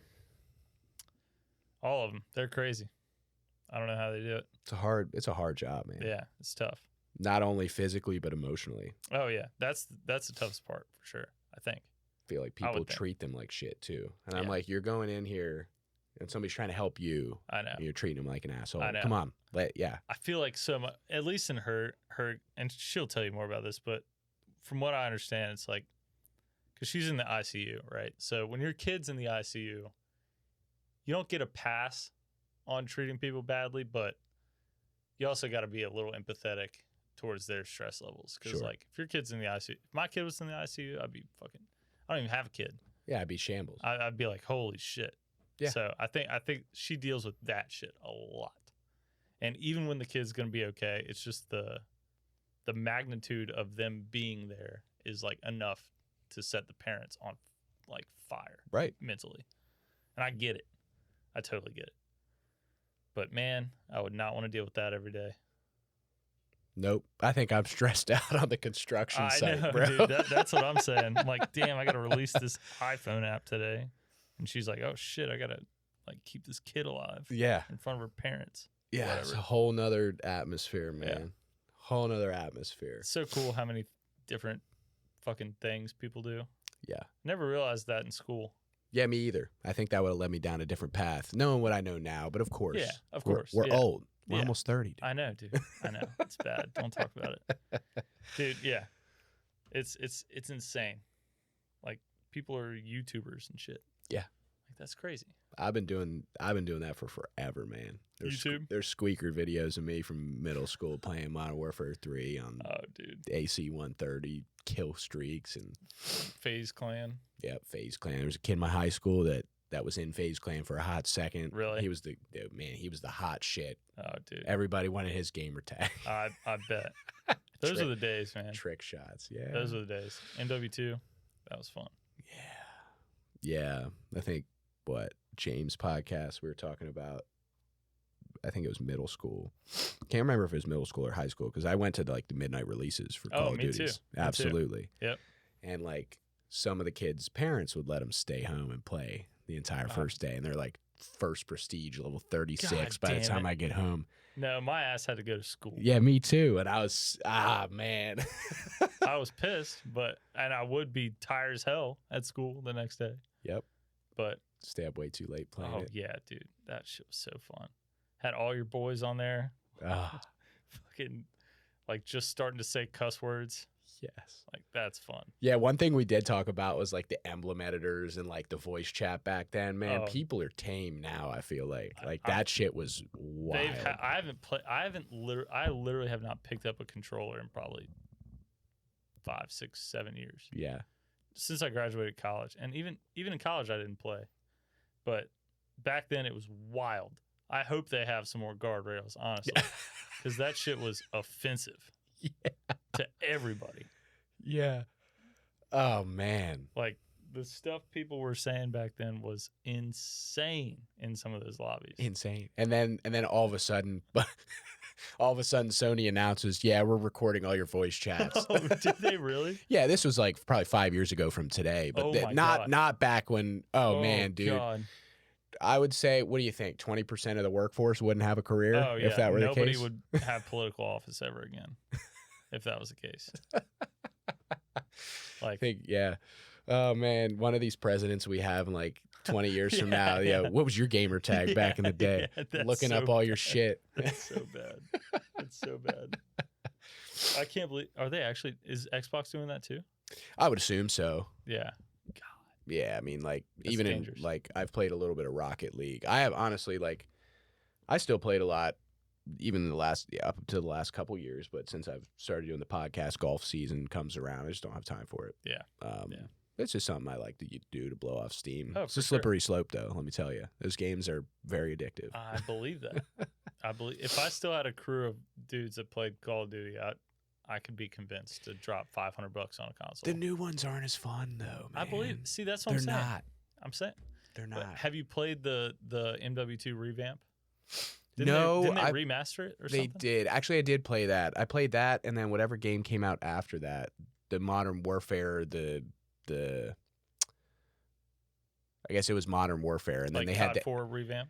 Was it COD 4? I can't remember which one, because I know they did the remastered MW2 and I played that, but then they also did something else that was like Modern Warfare, and it was just a base game in itself. It was a new game. I can't remember, but maybe it was the remaster, but that's the last one I played, and it's like I was no longer one of those 13-year-old kids just shitting on everybody and jumping around the corners and knowing which guns to use and the attachments. You were getting murked, getting shit on. Yeah, and it's not as fun. No, I believe that. I absolutely believe that. That would be me. And there's too much in those games nowadays. Now there's like 28 attachments for each gun and like 45 camos you got to get through. Yeah. I remember like Black Ops 1 was the best because the gold camo. Oh yeah. What did they have diamond back then? I can't remember if that was a later edition. I don't remember either. I don't think they did. But they had the gold camo, and that's what you could get. And they were like, there was a foregrip, the stock attachment, a suppressor, and like a sight. Yep. Red dot. Sweet. Yeah. Right. Yeah. And it made all the difference. God. I haven't thought about that in forever, honestly. That's hilarious. Like the midnight drops brings back memories. The local GameStop. Yep. Still going strong, man. Yeah. That's awesome. What do you know about their market value? Oh God. I've been talking about that a little bit recently. It's going back up, is it not? They're hovering around $20. I'm in a little bit. I bought back in after hearing a very convincing argument as to why I should. Apparently, there's still Wall Street whales, and like hedge funds still shorting against it. They still have outstanding short positions, and they're still trying to drive it down because they just acquired $500 million in Bitcoin at like the 90 level. Yeah, so that's up 25-30% already. Plus, they just restructured. They sold, what was it, $1.25 billion in like, I don't know, somebody that knows more legal stock share terminology would probably say I'm wrong in what I'm about to say, but they sold like unclassified notes or something that are mature at a later age. I don't know exactly how that works. Interesting. But it was to institutional investors, so big business, I guess. I mean, they've had to have raised a ton of capital over the last, 4 years now? Yes. That this has been a thing? Mm-hmm. I wonder what their plans are. Their balance sheets look pretty good. They have a lot of cash assets. They Bitcoin. Not a lot of liabilities. So like, I don't know. I'm willing to put. Obviously not all your eggs in one basket. No.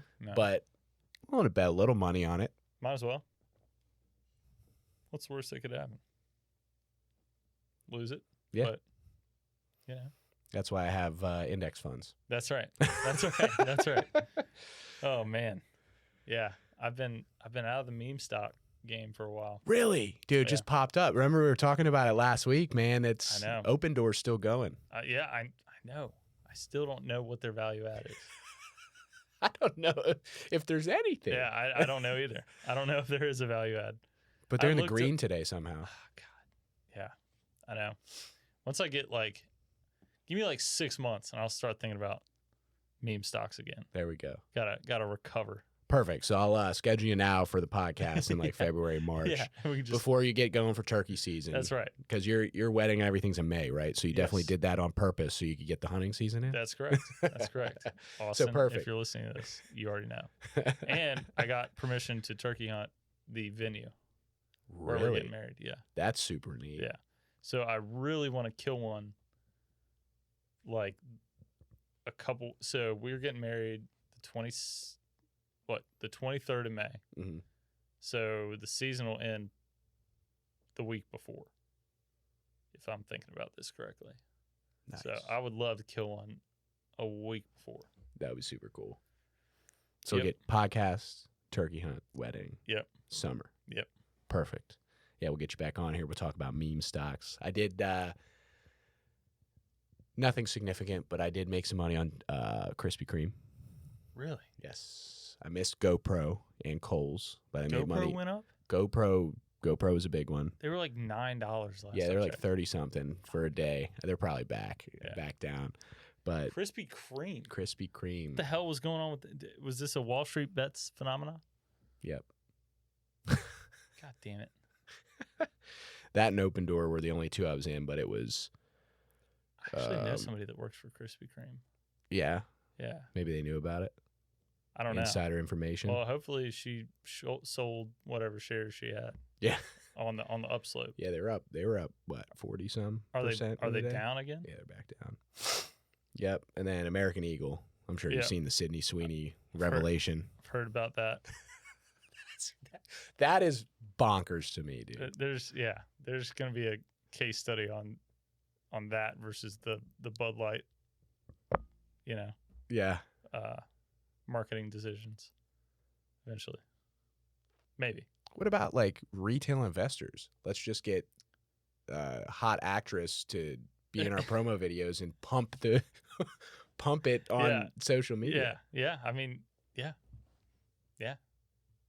That could work. That's wild to me. The age we live in, man. Yeah. Are they still? They're still up big. They were down 12% today, I think. Okay. But over the week, probably. Yeah, they're still cooking. I feel like. Oh well. None of it makes sense. That's why. Are you familiar with the Boglehead tactic? No. So I think it's John Bogle is his name, and he's an institutional investor, and similar to the Warren Buffett strategy. It's just hold a couple index funds, cover all of your bases in terms of I don't know. It depends if you want to invest heavier in technology than healthcare sector, sure. Yeah. But buy a mutual fund. Yep. Just hold it. Yep. So that's what I'm doing. I'm into little 1 to 3 month treasury bills as well, but nice. A lot less significant in my portfolio. I mean, we're young, need more exposure. 90-10? Yeah, probably. Whatever. Probably a little bit less than that. I'm probably 5% in that, and then 8 or 9% in crypto, and then the rest are in. I think that's fair. ETFs and individual stocks. Have you ever read the Benjamin Graham book? Mm-mm. So Warren Buffett's mentor, I guess, Benjamin Graham, wrote a book called The Intelligent Investor. I don't know. I've heard of that. Yeah, I've got a copy of it. Haven't read it yet. Maybe that's why I'm not making any moves. I don't know. You don't need to be though. Yeah. I think it's like golf, man. I'm gonna equivalate everything to golf. Boring golf is good golf. That's true. That's true. Boring investing. I'm not like, yes, I'm making a couple dollars on Krispy Kreme and Open Door because it's fun. Yeah. I want to be a part of the meme mania. Yep. I'm sorry. Like I have it to. Is fun. But yeah, I'm never risking real money. That's why I bet on ESPN Bet. I bet 15 cents for my parlays. Oh, that's perfect. If my net worth was 10 times what I am now, I'd be betting $15. Yeah, exactly. You know what I mean? Exactly. Like, it needs Keep to it low. be. Yep. Yeah. Proportional. That's what I was looking for. I got it. Yes. All right. I need to check the time. I think we're almost out of recording time. We can go longer if you have the time. /1 2. Sure. I mean, okay. Can I run and? Yeah. Let's pause. Yeah. All right. We're back after a little bit of an brief intermission. We return to the studio, the Slanted Attic studio. No, but there's a few more things I wanted to get off my chest and talk to you about before we kind of wrap it up here. I know it is 9:00 on a Tuesday night. Sure. But number one, widespread panic coming yeah. to town, the jam band scene.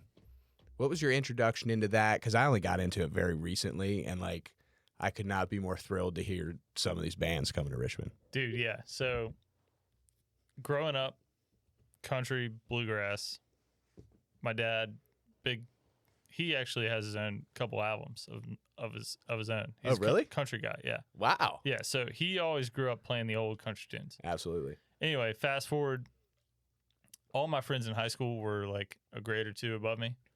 They all went to college. They came back and introduced me to this whole different fucking world, right? Yeah. Because they just brought back all the jams. And like my best friend growing up, Gravy, we have the same first name, and his name is Benjamin Garvey. Everybody calls him Gravy. Gravy. He went to college at Middle Tennessee State, came back, and just blew my mind with the jams. Yeah. Ever since then, Panic has been on my radar. This is probably like 2012. Sure. So I'm fired up for them to be in Richmond. I don't think they've played in Richmond since shortly after 2012. I think it's been 10 years.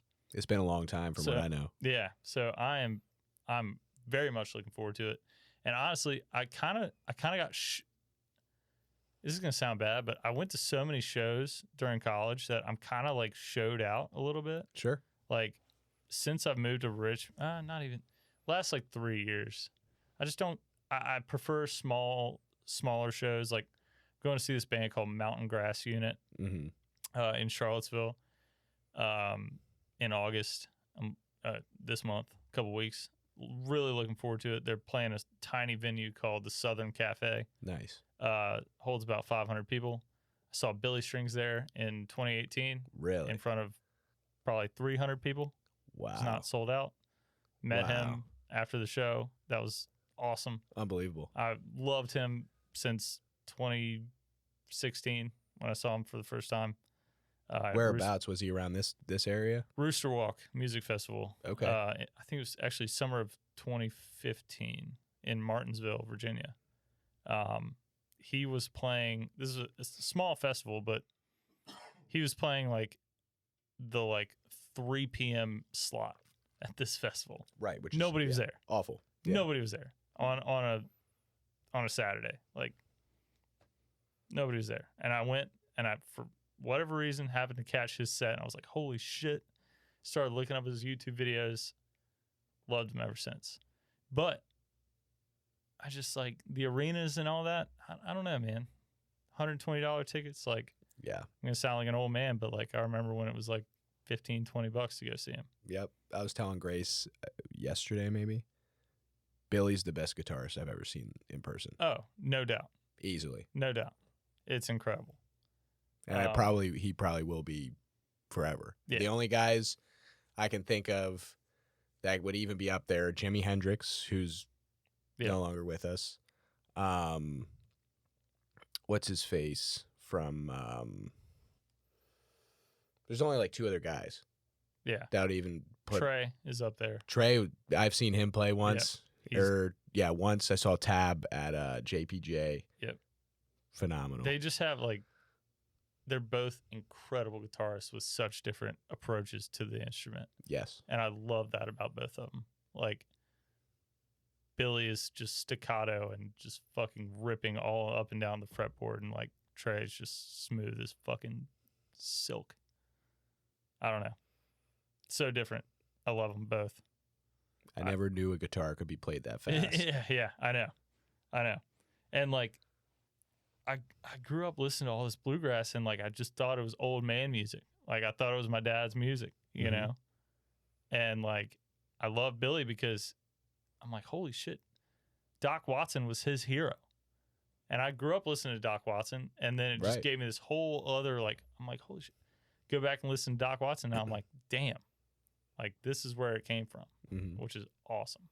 Tony Rice, the GOAT. If you haven't listened to Tony Rice, I have not. Put him on the list. Yeah, like he died during COVID, and I was so upset because you ought to listen to him. Okay. That's all I'm going to say. I definitely will. Yeah, Tony 100%. Rice Unit and his solo stuff and his stuff with Bela Fleck, all that is premium. No, I'll look it up. I newfound appreciation for bluegrass. Yep. I from a music perspective, growing up, I listened to pop hits radio and probably like shitty country music. Yep. Gave me a negative perception of country music all throughout like high school, college. And finally, I can't remember where I was, where I heard like good bluegrass music for the first time, but I remember this time specifically, and we were at a little music festival with Grace Coleman, a couple other people, and I saw this guy, Isaac Haddon. I still follow on Instagram. He tours around the Asheville areas in North Carolina. Long, curly, like blondish fro. Yeah. And he just shredded the guitar. He was awesome. But anyways, they had this little hut. So to preface this, on the property, it was a husband and wife. The husband was a master carpenter. So he built a stage, like they cleared out an entire area for people to camp and for vendors to come in, and he built all these things. And he built like not porta potties, but actual bathrooms outside for people to use and everything. Yeah. And so he built a big stage, and they built this, I forget what it was called, but it's like this shack, and there's a bunch of different rooms. There's like a kitchen and a communal area, and there's this small like music room, and it's like it features double-decker benches going around the entire room, and basically people would just sit there, and everybody will bring their instruments, and they all pick together. Just a little jam session. And dude, that changed my whole perspective. It was unbelievable, the raw music that comes out of that, and like the talent, and like even at a lower level like that. And I'm not saying these guys were bad musicians, of course. They're probably light years ahead of where I could ever be, but like comparatively him to like somebody like Billy Strings is like, oh yeah, it opened up a whole window of music. Yeah. And there's stuff that happens just like that all across Appalachia, and I love that. Like, I remember going out to Bath County, or it was Highland County, and just like we were staying in this cabin, and we went down to like to the general store to try to grab something to eat, and then what do you know, there's this like just group of dudes picking, and half the county's there, all 10 people are watching. Right. It's just it's so cool to see. It's amazing. I love it. It's wild. It feels like a almost niche area of music, and it's really interesting like that. Yeah, it is. And you find you're in a great place for it. Like Virginia, North Carolina, West Virginia, you know, it's awesome. And I grew up like I played the fiddle for a while. And like it used to be me and my dad at the farmer's market, like playing for just money. Yeah. Like just for something to do. And like you see that all the time. It's awesome. That's super neat. Yeah. Yeah, we love that. I didn't realize how many of those artists actually play a lot of the smaller venues around here. Yeah. On a day-to-day basis. Yeah, for sure. Until I started getting more into the scene by way of Coleman, pretty much. I mean, he's like, hey, this band's really good. We should go see them. Yeah. And then I go see them. I'm like, holy shit, that was great. Yeah. Yeah, it's awesome. I would have never known these guys existed. Yeah, and I love that they, like, a lot of them, they'll play, like, there's like almost like a standard set of classic bluegrass tunes that kind of every bluegrass band knows how to pick, and like they all have their different little takes on the classics, you know. Yeah, of course. And that's kind of like, I feel like even that's a little bit unique to the genre, because like if you think about a rock band, like any rock band that pops up in Richmond, they're not going to really have a standard set of songs, right? They're all going to have different. Rock is so large, but bluegrass, it's like you build on the guys that came before you. It feels like a little bit. Yeah, that's cool. It's way more of a legacy, lasting music. You think AI could do that shit? Come on. Yeah, no, hell no. Come on, hell no, dude. Yeah, so it's awesome, and there are a lot of good. I mean, Billy obviously is kind of leading the pack, but there are a lot of people passing that torch forward. Yeah, you know, Mountain Grass Unit, you ought to check them out too. Yeah, I will put them on the list as well. Yep. I'm trying to remember. I have a T-shirt upstairs of these guys we saw at a festival last year that were phenomenal. And Coleman knew the fiddle player. I can't remember. S something. Southern. Oh God, I can't remember. I'll have to look it up. I'll have to text you. But they were great. I mean, they're either from like Charlottesville, Richmond, or the surrounding area, because he said they play around here all the time. Okay, cool. Because I don't think he knew him personally from like college or high school. I think he knew him because he's been to a bunch of their smaller shows and like has interacted with them, whatever, like that. So, but yeah, man, music's like another language, you know? Yeah. People find ways to speak through it. I'm really excited for that Panic show to bring it back around. Me too. I've never seen him. Really? Yes. It's going to be good. Yes. I'm so excited. If the weather stays anything like it is right now, I'm going to be even more fired up. Oh. As long as it's not like, even if it is 98 degrees, it's going to be a great time. I can't wait to go. Yeah. It's going to be a great crowd. Half of Richmond. We're going to know so many people there. It's going to be insane. Yes. It's going to be a great time. Yes. I'm very excited for it. This podcast should come out probably early November, so it should be after the show, and everybody will know by then. Everybody will know. Yeah, I think they're gonna bring the heat. Yeah, because I mean, the bass player is from here. Oh yeah, he went to collegiate, Dave Schools. Like, they all went to UGA, obviously, but like, I think they're gonna bring it. Jimmy's been on fire. It's gonna be good. Yeah, I'm only going on Friday. Really? Damn it. Yes. Yeah. All of them will be in Spain. Coleman and I will be the only ones here. They're all flying out like 6 days before that. I couldn't take 2 weeks off of work. Oh, really? Yeah. What are they doing over there? Vacation. Oh. So I'm going to meet them over in Spain. They're going somewhere else, I think, beforehand. Oh, no way. And then we're meeting them there. But yeah, Coleman's doing both days and flying out Sunday. Oh. I'm only doing Friday and flying out Saturday. Okay. Yeah. That's all right. Yeah. I think Friday will be good too. Yeah, I need at least one night, man. Yeah, and then I'm sure they'll tour somewhere in like Virginia Beach or like DC or something area, and I'll just go to that. I'll travel to go to that. But they'll be around. Yeah, I'm excited for that. And the Disco Biscuits just announced another show in Richmond. I have not seen them yet. Very much enjoy the Disco Biscuits. They're way more techno, but yeah. I haven't gotten into them yet, but I would definitely be convinced. They have a loyal following. Yes. Like, very loyal. Dude, it's like Fish level. Like, I went twice, packed house both times. Yeah. They have, I would go for sure. If they came to Richmond, I would go. They're November 7th, the National. Damn it. You out of town? Hunting? That's the best. That's the rut. That's the rut. So you got to be there. Yeah, dude. I think that's in the middle of my rutcation this year. That's all right. They come here all the time, so you'll catch them again. But I'm very excited for that too. Yeah, man. Billy Strings, 2022 Bonnaroo. First time I saw him. Hell yeah. Was it 22? I think it was 22. It was either 21 or 22. 22. But he was absolutely incredible. They kill it, man. They kill it. Absolutely incredible. No matter where they are. They played the big stage too, which is that's I don't know. Like what you said, intimate venues I feel like are the way to go. The sound is better in places like that. Yeah. So like you get more reverb. It's off the walls instead of projecting out an open space. You know, you want it to feel quiet and intimate. There's not really people yelling. Okay, that's not true. When he gets into it, you get going. But like, you know what I mean? It's almost like more immersive or something. I don't know. Yes. You know. But they lit it up. They were phenomenal. Yeah. Phenomenal. And then immediately after, he played in DC at the Anthem. I had to go to that. Yep. So we saw him again. I think I might have been there. Haven't seen him since. If it early 2023, I think, or December 2022, maybe. Yeah.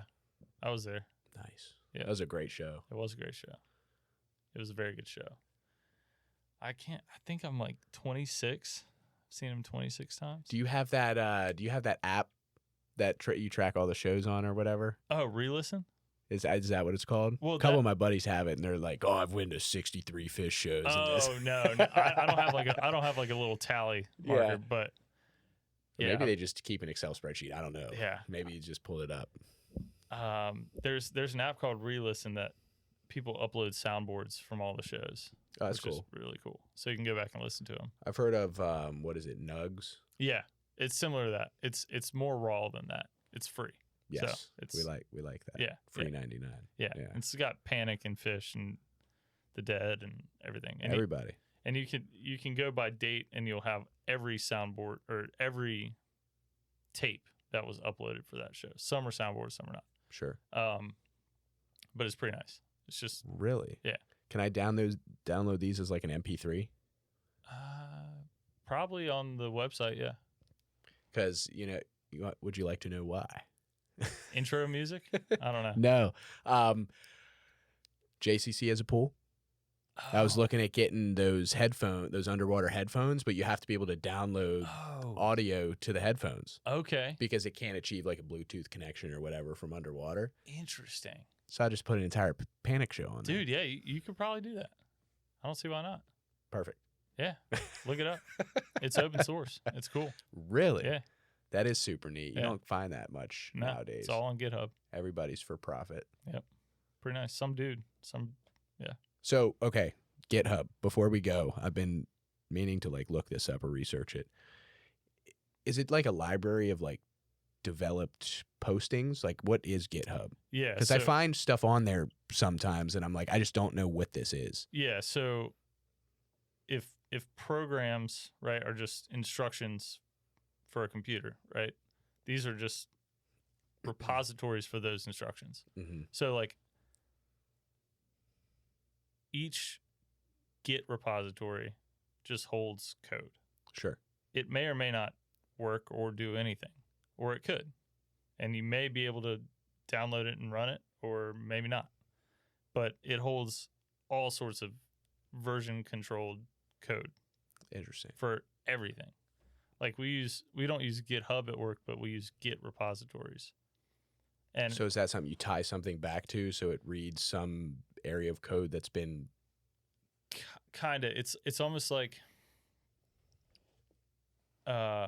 it's just a version control system, meaning like you have one source of truth for the code base, mm-hmm. and multiple people they call it commit changes to that source of truth. Gotcha. So it keeps your code in an intact state. It's almost like imagine like if 5 people were trying to write the same book at the same time, right? Mm-hmm. You'd want like a source of truth, and then each change you make, other people can review, right, before it goes into the source of truth. That's not the best way to describe it. No, but that makes sense. It provides a way for everybody to review something while maintaining something that's people can openly see change. Yeah.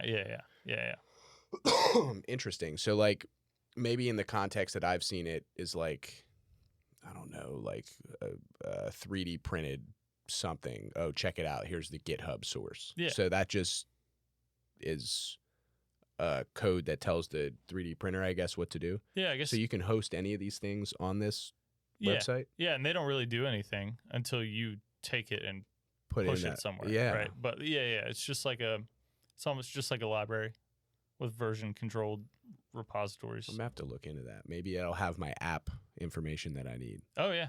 Oh yeah. Dude, you can find all sorts of stuff on there. That'll have to be a new one.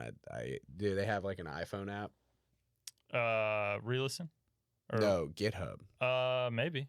So I guess it's not as much like a social media posting thing as it is like a open source community. Yeah. That's how I would describe it. For so sure. I need to.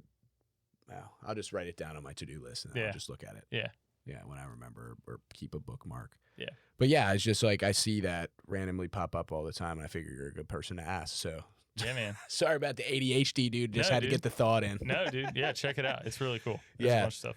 Yeah, for those of you out there, I'm not sponsored by GitHub, but let's give it a goog. That'd be cool. GitHub sponsorship. That would be cool. They got some bucks. I like the open source stuff. That's what I want to do for my Bitcoin wallet. I want a cold storage wallet, but I want the Trezor, if you've heard of that. They're open source. Okay, nice. They're Swedish, I believe. Interesting. Yes. Interesting. That sounds pretty cool. Yeah, they have the exchange. You can do all the normal stuff. I don't know if you pay trading fees, but obviously gas fees from Ethereum or whatever you use to trade, whatever network you use. But I just want to have it on a device. I got burned by... What's the name of the company? I can't remember when I was out in Colorado. Voyager. I heard of them. Yeah, they were the crypto exchange I used. Of course, the only one that went belly up. Yeah. So I lost like 60% of my holdings. Damn. Yeah. And of course, in 2021, when I did all that and bought it, Bitcoin was at 75K. Yeah. Any other time? Yep. I mean, even still, I mean, it's significant earnings. What is that currently? But like, outside of that 1 month or 2 month span, it was at like 30 and below, dude. Yep. Classic. But I don't want that to happen again. I want it as much as it is a virtual currency. I want it as much as if the U.S. dollar is a real currency. You know, I have a $100 bill. What does that mean? Right. Does it mean the same value today as tomorrow? Maybe. Fiat currency. So I like the idea of the blockchain and the decentralized currency, but we'll see how that goes. Yeah. We will. The stable coins and everything too, tied to the dollar. It's interesting. Yes. The only reason I hold that is because I make more interest on that than my savings account. Yeah. I mean, yeah. I wonder. Just thinking about like, when you provide your down payment on a house, they microscope your stuff. Oh yeah. I just wonder, like, it was nice to be able to just like have a paper trail of I sold these stocks. You know, I moved them, the proceeds to an HSA. Right. And then I moved via wire to you.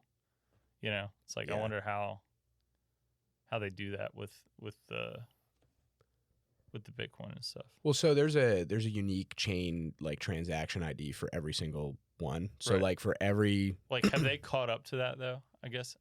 Yeah. So now you pay long and short term holding tax on sales of. So lenders understand how to make that connection then. Mm-hmm. Gotcha. Yep, and like. Even if not, I could provide a paper trail. Like I had my stuff on Voyager, but I have the transaction hash to Robinhood. Right. And I could show them that. Like, and then I moved some money from Robinhood to Coinbase. Yeah. And I have both I have the hash on Robinhood as a sending and on same hash Coinbase, as receiving. So, and like you can track. That's why all this is kind of public knowledge, as long as you know who the wallet address belongs to. Yeah, that's true. So like when Bitcoin whales move large amounts of Bitcoin, you know that. You know like it, You're not. You just don't know who. Exactly. Yeah. And some people are self-identified, like the guy who lost, what was it, like 10,000 Bitcoin in the USB drive in the trash. Oh, yeah. Didn't he just give up his search? Or that could be BS. I just saw something. Yeah, I saw that too. Crazy. Damn, RIP. 10,000 Bitcoin. That's worth what? Over $1 billion right now? Yeah, I don't know. I don't know if I could give up that search. Does he know? Like, is it encrypted? Probably, if I had to guess. Yeah. So that's the problem. Like, it'll never go back into circulation, right? Theoretically. Right. Because it's on a cold wallet that's just in a landfill somewhere. And he knows the password, I'm assuming. See, that would be the worst part. Yeah. Honestly. Yeah. If you fucking go and pick that son of a bitch out of a landfill and then you're like, What's the password? Right. You can't figure out how to get on it. Yeah. That's what makes it so interesting, though, man. Like, I think a lot of people are still hesitant. And I think it's for good reason. Have caution. I think that's important. But, like, I don't know. Are we too late? Is BlackRock buying up all of the Bitcoin? You know what I mean? Yeah. And then they're going to use it the same way they use the U.S. dollar. You know what I mean? Like, because they have control of the majority of the supply. Yeah. But, I mean, you have, what is it? You have, like, independent countries buying Bitcoin. Oh, yeah. Bitcoin reserves. Yeah. Right? Yeah. Yep. So, that's interesting. One state just, like a U.S. state, I think Really? Just authorized a Bitcoin reserve at the state level. That's pretty cool. Could be wrong. Interesting. Thought I saw that. Probably. Yeah.